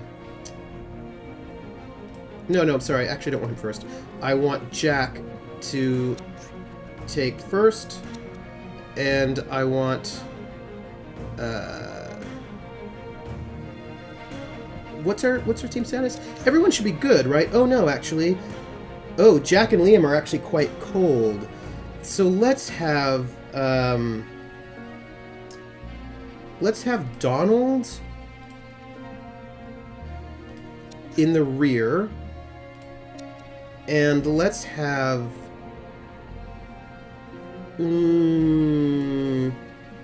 team status. Liam should be third, and he should also take the igniter. And let's Jack reload the rifle by 5 rounds, and let's keep climbing. Oh, wait. How much more do we have to go? Mission status? 4,000 meters. All right, folks. Keep climbing. We can't give up. Keep climbing. All this suffering. For what? Keep climbing. No, don't fall. Just another step. Alright, now people are a little bit exhausted. We did 3 climbs. Let's, team status. Oh, Jack is cold. So, let's see. Let's put... let's put Dr. Janej first. I know. Let's put him first. Let's put Donald second.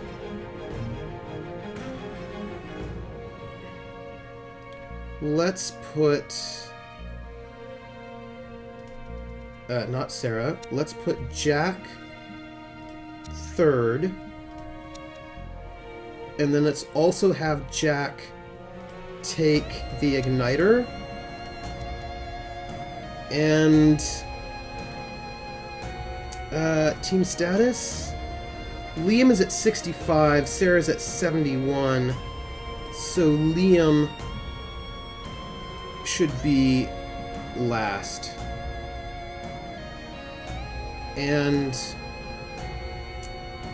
oh, I feel like, let's see, mission status. We have got 2,000 meters left. Keep climbing. I think I'm starting to have trouble breathing. Seems like there isn't much oxygen up here, but we have to keep climbing. Keep climbing! This is all futile. We aren't saving anything. It's all just a game. It is actually a video game, but, you know, keep going. We're just playing at saving the world. My entire career has been nothing but a game. A blurry rush of memories when my top priorities were being cool and having fun. Yeah, I had loads of fun being a revolutionary.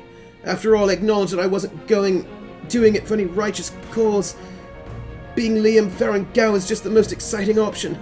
That's why it didn't hurt to kill millions of humans, because they're all just there to have fun.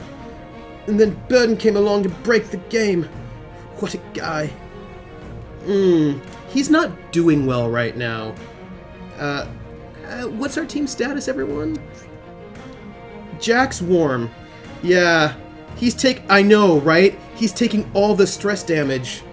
Who's our most Liam is back up with stamina. So Liam is going to go first. Who is team status? Who's our coldest person?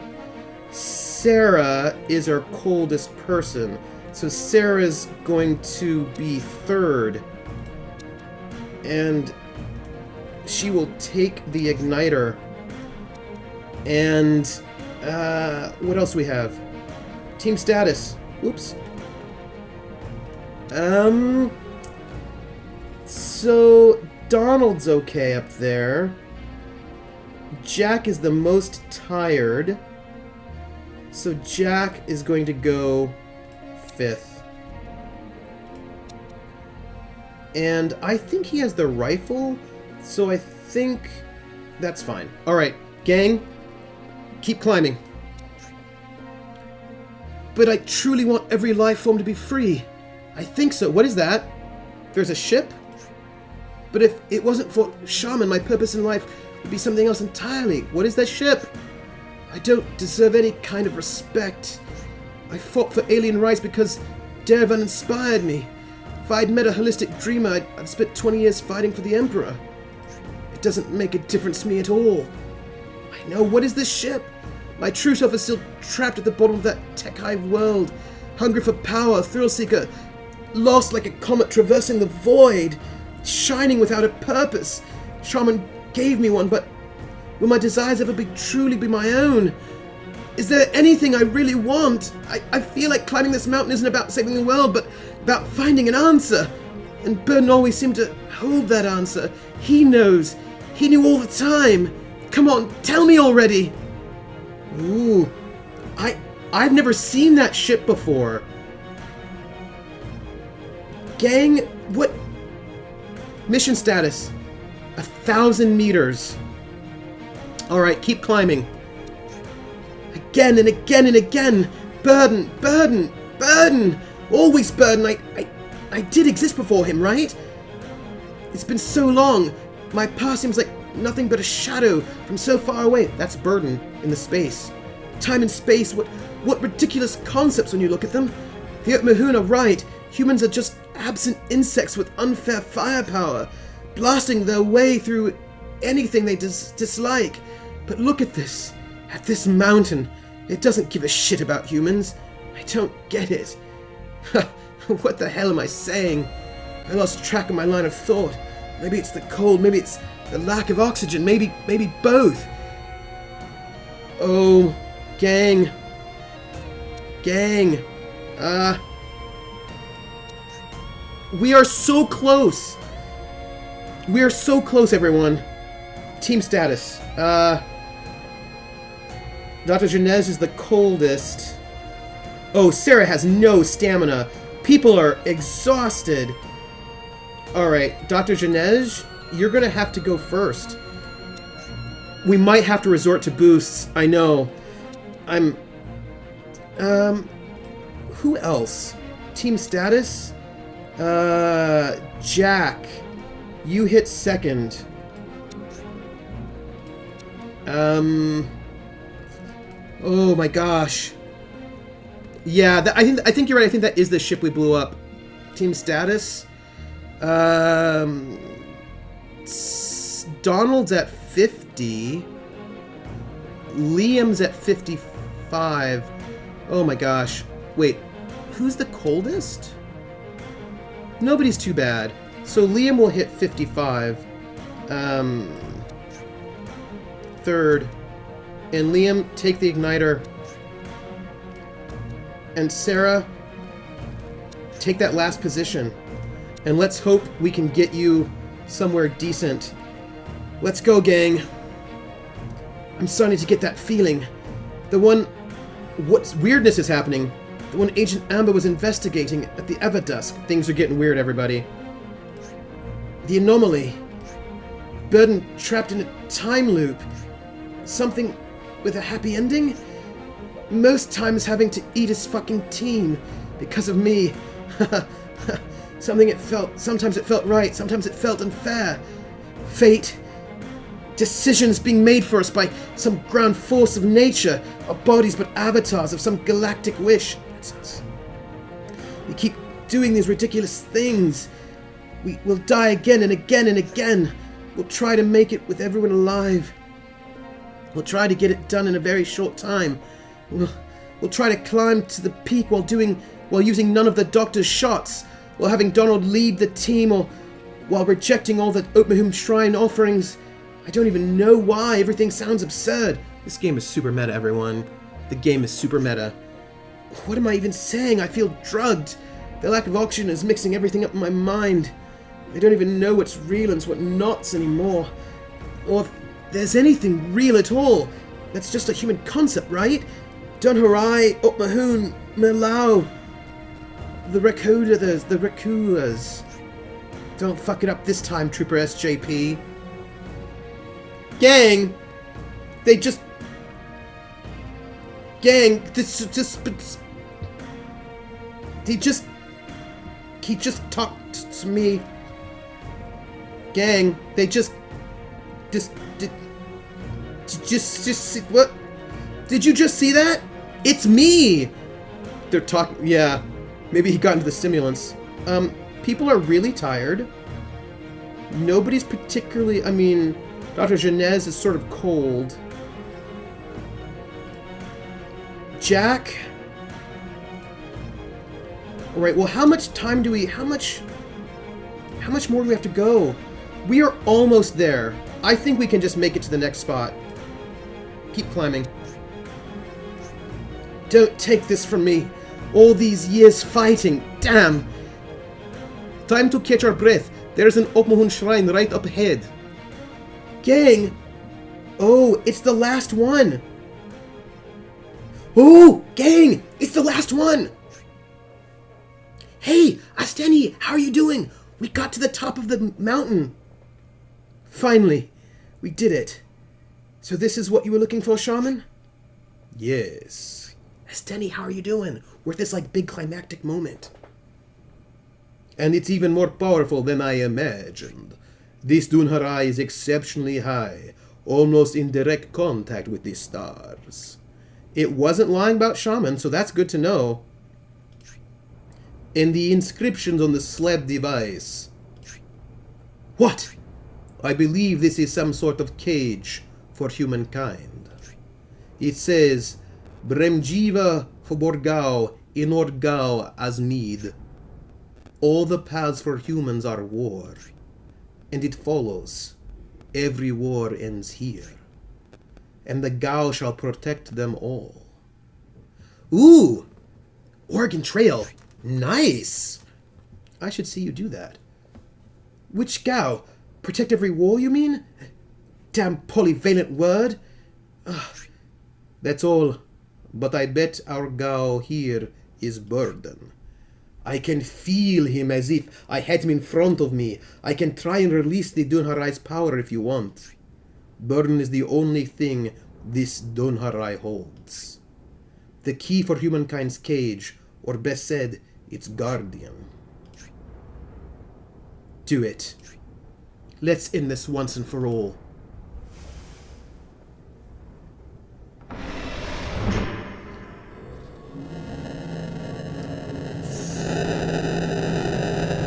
It's burning. Why does he never wear shoes? It is really cold out here.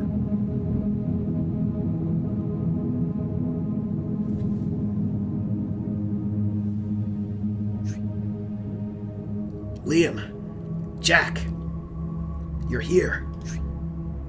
We're here, Sergeant. You know we'd follow you until the end of the universe. Well, you should clearly stop, Jack. It's not doing you any good. Just take a look at yourself. Son of a bitch just came out of an alien time warp device and he's already picking on me. Burden, what the hell is happening? The last thing I remember is kicking your ass on the matriarch. And now you're here looking at me with tender eyes. Give me a break. Bird's like, sup? I love that sup, Jer. For us, it's been 20 years, my beloved archenemy. What is this place? We're in an uncharted place in the universe, land of the Oatmahun. I believed in your last words, Burden, about how you'd already witnessed it all. about how you'd face the same moral dilemmas again and again. Xenolifer fell quickly after you defeated us. The Consular Federation stopped pretending to be a friendly democratic nation, and over the course of just a few years they managed to enslave every alien race, and even started enslaving humans. Those consular assholes went that far, huh? So I spent the next 20 years investigating your anomaly and trying to find you, and I finally did it, with the help of your old unit. You have great teammates, Burden. But why did you do that? They did. They pulled them from the anomaly. What can I possibly do to change anything? I just told you. 20 years ago, I told you I'm done. I don't want to keep saving the universe. I don't even know what that means anymore. Can't you see already that there's nothing to be saved? This is all but a joke from the gods. Look, I spent the last 20 years of my life looking for you for one simple reason. To tell you you were wrong. I don't care if you don't want to save the universe anymore. I don't care if it means nothing to you. Fuck you, Burden. What I need you to do is go back and let us win. I've come this far to tell you your fight paid off with a sick world and a global dictatorship. So you won. Congratulations, Sergeant. But you fucked it up. Now it's our turn. I want you to go back, say to me that you're sorry, and let us free Gactus 7. So maybe we can set things in motion and enjoy a free universe once and for all. Am I clear enough? No! No dead phone! It feels good not to be the one yet telling others what to do for a change. I was right about not killing you. Thank you, Liam. Let's see where Xenolifer will lead us. Do it. Good luck kicking my ass again. We're just gonna shoot. Whoa! Whoa! You really deserve the title of legend. How did you... You are a far better warrior than me, Liam. I've just won because I fought you a million times before. This isn't the first time I've beat you. You keep saying things like that, but I don't get what you mean. I don't know when this started or if it's ever going to end, but every time I die, I keep waking up in a desert, and I never remember anything. The only moment I remember who I truly am is here in outer space. Maybe someday I'll put all the pieces together and we'll be able to break free. Probably when the last of the gods stop watching. That's us. That's us. I have met you in the future, Liam. You came looking for me. You learned all about this anomaly. You traveled to the end of the universe just to tell me I was wrong. What the...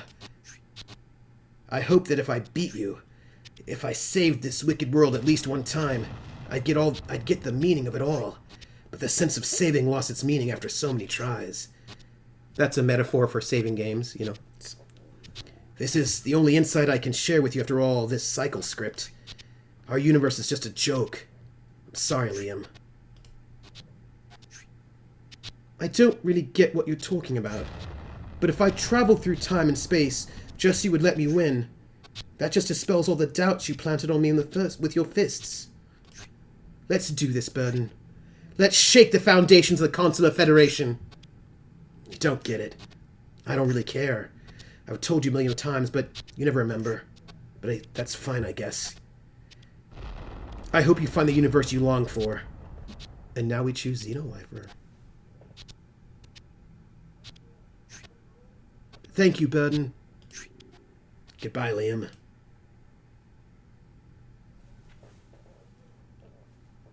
Yeah, no, I never inserted my name into this game, Zero. I never inserted my name. I think they pulled my name from from my Steam ID. I think that's what happened. Like, whoosh. Ooh. Ooh. So, what happens? They totally pulled my Steam ID. That's what happened. So, we're letting Xenolifer win.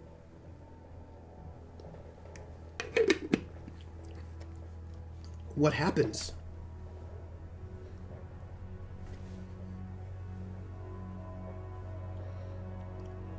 So we made the different choice than we made when we actually played the game, and we didn't release the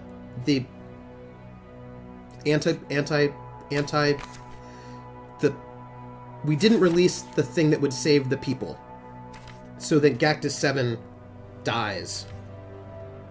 Yeah, no, they totally put my name. Do you think all this bloodshed has been meaningless? What do you mean, Liam? I spent half of my life leading the fight against the Consular Federation. We hit them hard and hope keeps our soldiers fighting. We are free. Every alien race fighting on our side is free. But our freedom is built on top of an endless fight. The price has been a universal war that's been going on for 2 decades. I shouldn't have convinced Burden to carry Xenolifer plans. My only hope now is that we can change the past and avoid this apocalyptic universe we created. Bloodshed is always meaningless, but I truly believe you will bring peace to the universe sooner or later. We're getting closer. The ship's scanners are getting really weird readings. Not only the ship, Liam, I'm feeling an immense power calling us. Calling us? You mean it's alive? Well, in a figurative way. So it's not alive. No, it's not alive. Stop making fun of my powers. Ha! It's been too many years, my friend. I can see through your charade. I might like to be a little grandiose, but the fact is that I can feel something, Liam. And it's been ages since I felt something like this. What do you mean? The Op Mahun. No way. You think we're about to meet the survivors from the Consular Federation massacre? I don't think so. My ancestors were all exterminated by the Federation. I'm certain of that. Oh, this is like, yeah. Esseni, yep. The universe is totally screwed either way. Yep, that's right. Yeah. But there are other ways of meeting them, and if what we've been researching is true, Burden's time anomaly, the nebula, Agent Amber's discoveries, everything will finally make sense. Since the Okohun were the only known life form able to manipulate time. Holy shit, Shaman! Look! A nebula! I never thought I'd live to witness this. Liam, it is not just a nebula, this is the nebula. The god of the Op Mahun. Op Miral, the scholar of paths. Ruler of memory and will. Pretty cool sounding title for a god, mate. Let's warn the team. We're going inside that god of yours. Wow. Right? So, wow. I sort of think that the Xenolifer one is better. It's endless war for 2 decades, but, like, people are free. Wow. Eat Arby's. Wow. Yeah. Oh, hey, we didn't use the Dr. Shots on anyone. That's a thing. So we carry the commitment zone. Mostly everybody did that. You warp Shaman to the peak. Actually, look, a little over half the people did that, like we did. Interesting. You stayed on the original timeline. Oh, okay, as opposed to granting love for Donald. Yeah, no, that's fine. And you didn't sacrifice anyone. Oh. Oh. That last question? That last question was sacrificing somebody. Whoa. Well, hey, good for us for not doing that. Whoa. Yeah, that last shrine was about a sacrifice. I don't know what we would have gotten had we sacrificed, but, I'm pretty glad we didn't. Wow. So, that's deep. Here, let's come over here. Yeah, it looks like that was a sacrifice. Here, let's come over here. And, so here's the thing, folks. I have thoughts. Because this is thought time. I'm exiting the game right now. So here are my thoughts. My thoughts are, and I can just go and put my Twitch chat right over here so I can see you all a little bit better. That's great. In those 2 different timelines we have, the one where we sort of save Gactus 7 by putting out the antivirus, and then the Consular Federation becomes this galactic dictatorship that like murders almost all the alien species, and then also starts enslaving humans, and like they're the worst. Clearly, for me, that is a much worse timeline than the other option, which is that Gactus 7, right, the humans are killed on Gactus 7, and Xenolifer is able to fight, and all the aliens are free that are fighting with Xenolifer, and yes, it's 2 decades of war, but I feel like that's a better timeline. The only problem is that Liam doesn't realize it's a better timeline, so he's going to go and do that whole thing to climb up the mountain and just undo it, and it's going to be a never-ending cycle of those 2 timelines going back and forth. Yeah. Wow. Right? That's deep. Everybody, what did you think? Like, what were your thoughts about the gods must be watching? Gods will be watching. I love the meta-ness about it. Like, I do enjoy a game that gets a bit meta. And the sort of like time looping thing, that's deep. I like it. This was recommended by Paladin Hulk, and it was a very good recommendation. I appreciated it. So I think that it feels like... See, this is a really good question. Are the timelines stuck in a loop, or is it just them? That's a really good question. So the for the Otmahun, time is an ocean. But apparently that last thing was meant to basically cage humans because they only lead to war. Yeah, Esteni, I'm totally with you on this one. So what if the Otmahun trap all the humans in those 2 timelines, right? They said it was a cage, right? They said it was a cage to sort of basically sort of trap the humans because they're so violent. So what if that's what this is about, right? So that what this is about is that the Otmahun were able to trap all of the humans in these 2 timelines, in these 2, like in this time loop, but all the rest of the universe still gets to exist in some other part of the ocean where they don't have to deal with humans being creepy at all. Right?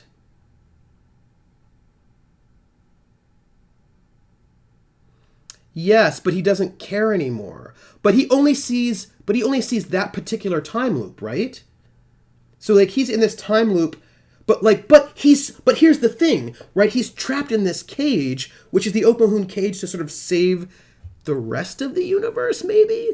So maybe this whole time loop is like what okay, if time is an ocean, what if so here, all of this is this ocean, right? And what if it's just this part here in the corner where the time loop is?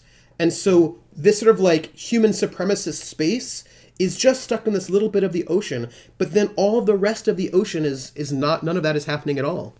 Like, what if that's what's going on? What do you think? Yeah, I blame Shaman too. Because he seems to think, yeah. Because the Otmahun technology in the nebula seems like they know.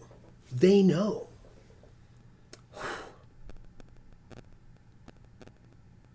Yes, that's what I'm thinking, Eseni. Eseni says that it's a tiny whirlpool that probably doesn't matter in the grand scheme. So I'm thinking that might be it, right? That the Otmahun was able to create a little whirlpool, a little is Twitch being creepy? Like a little whirlpool, like a little time whirlpool where they've sort of contained the human menace. That's my thinking. Gang. Yeah. Because if we think of time as an ocean and not as a line, right, if we really get into like the Otmahun sort of mindset, then I feel like that could happen. So that I feel like there's like a really, really good universe out there. It just doesn't have humans in it, which is sort of depressing, but like I feel like that's probably, or the humans didn't make it out, didn't sort of dominate space. But actually maybe there are no humans at all. With a bunch of whirlpools. Yes. Oh. So interesting. I like it. Ooh. So next week, so on Saturday we're playing Dragon Age Inquisition. We're like moving through that. We're going to finish up the Jaws of Hakan, I'm pretty sure. Yeah, I know. Humans are awful.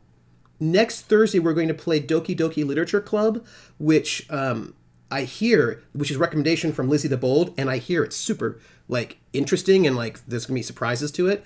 The Thursday after that I'm going to be at a conference, so I won't be able to stream the Thursday after next. But we're gonna do it. We're going to sort of do Doki Doki Literature Club and see how that goes, and I'm very excited about it. I don't exactly know. I heard actually it seems like it's a dating sim, but actually it's a horror game, so I'm excited to see what's going to happen. Levi says, if aliens are trapping civilizations in time prison, is the universe really that great? Ooh, that's a really good question. That's a good question, Levi. I like it. That's a good philosophical question. I've not seen anyone play Doki Doki, and I don't really know anything about it other than it seems like it's a dating sim, but it's actually a horror game. That's the only thing I know about it at all. So I'm excited to go in blind and see how this game goes. I think it'll be really good. So gang, here's what's up. It is 21:24. It's 9:24, and I have not eaten my food. So I'm gonna go and sign off, and I'm gonna eat my burrito. And then I'm going to host. I'm giving a guest lecture tomorrow at 10 in the morning. So I'm going to put that together, and I need to do like 2 hours worth of email, and I'm going to do all of that while watching Critical Role. So I'm going to be here. I'm going to keep my. My pleasure. So what I'm going to do is I'm going to host Critical Role when they come up online. I'm going to keep my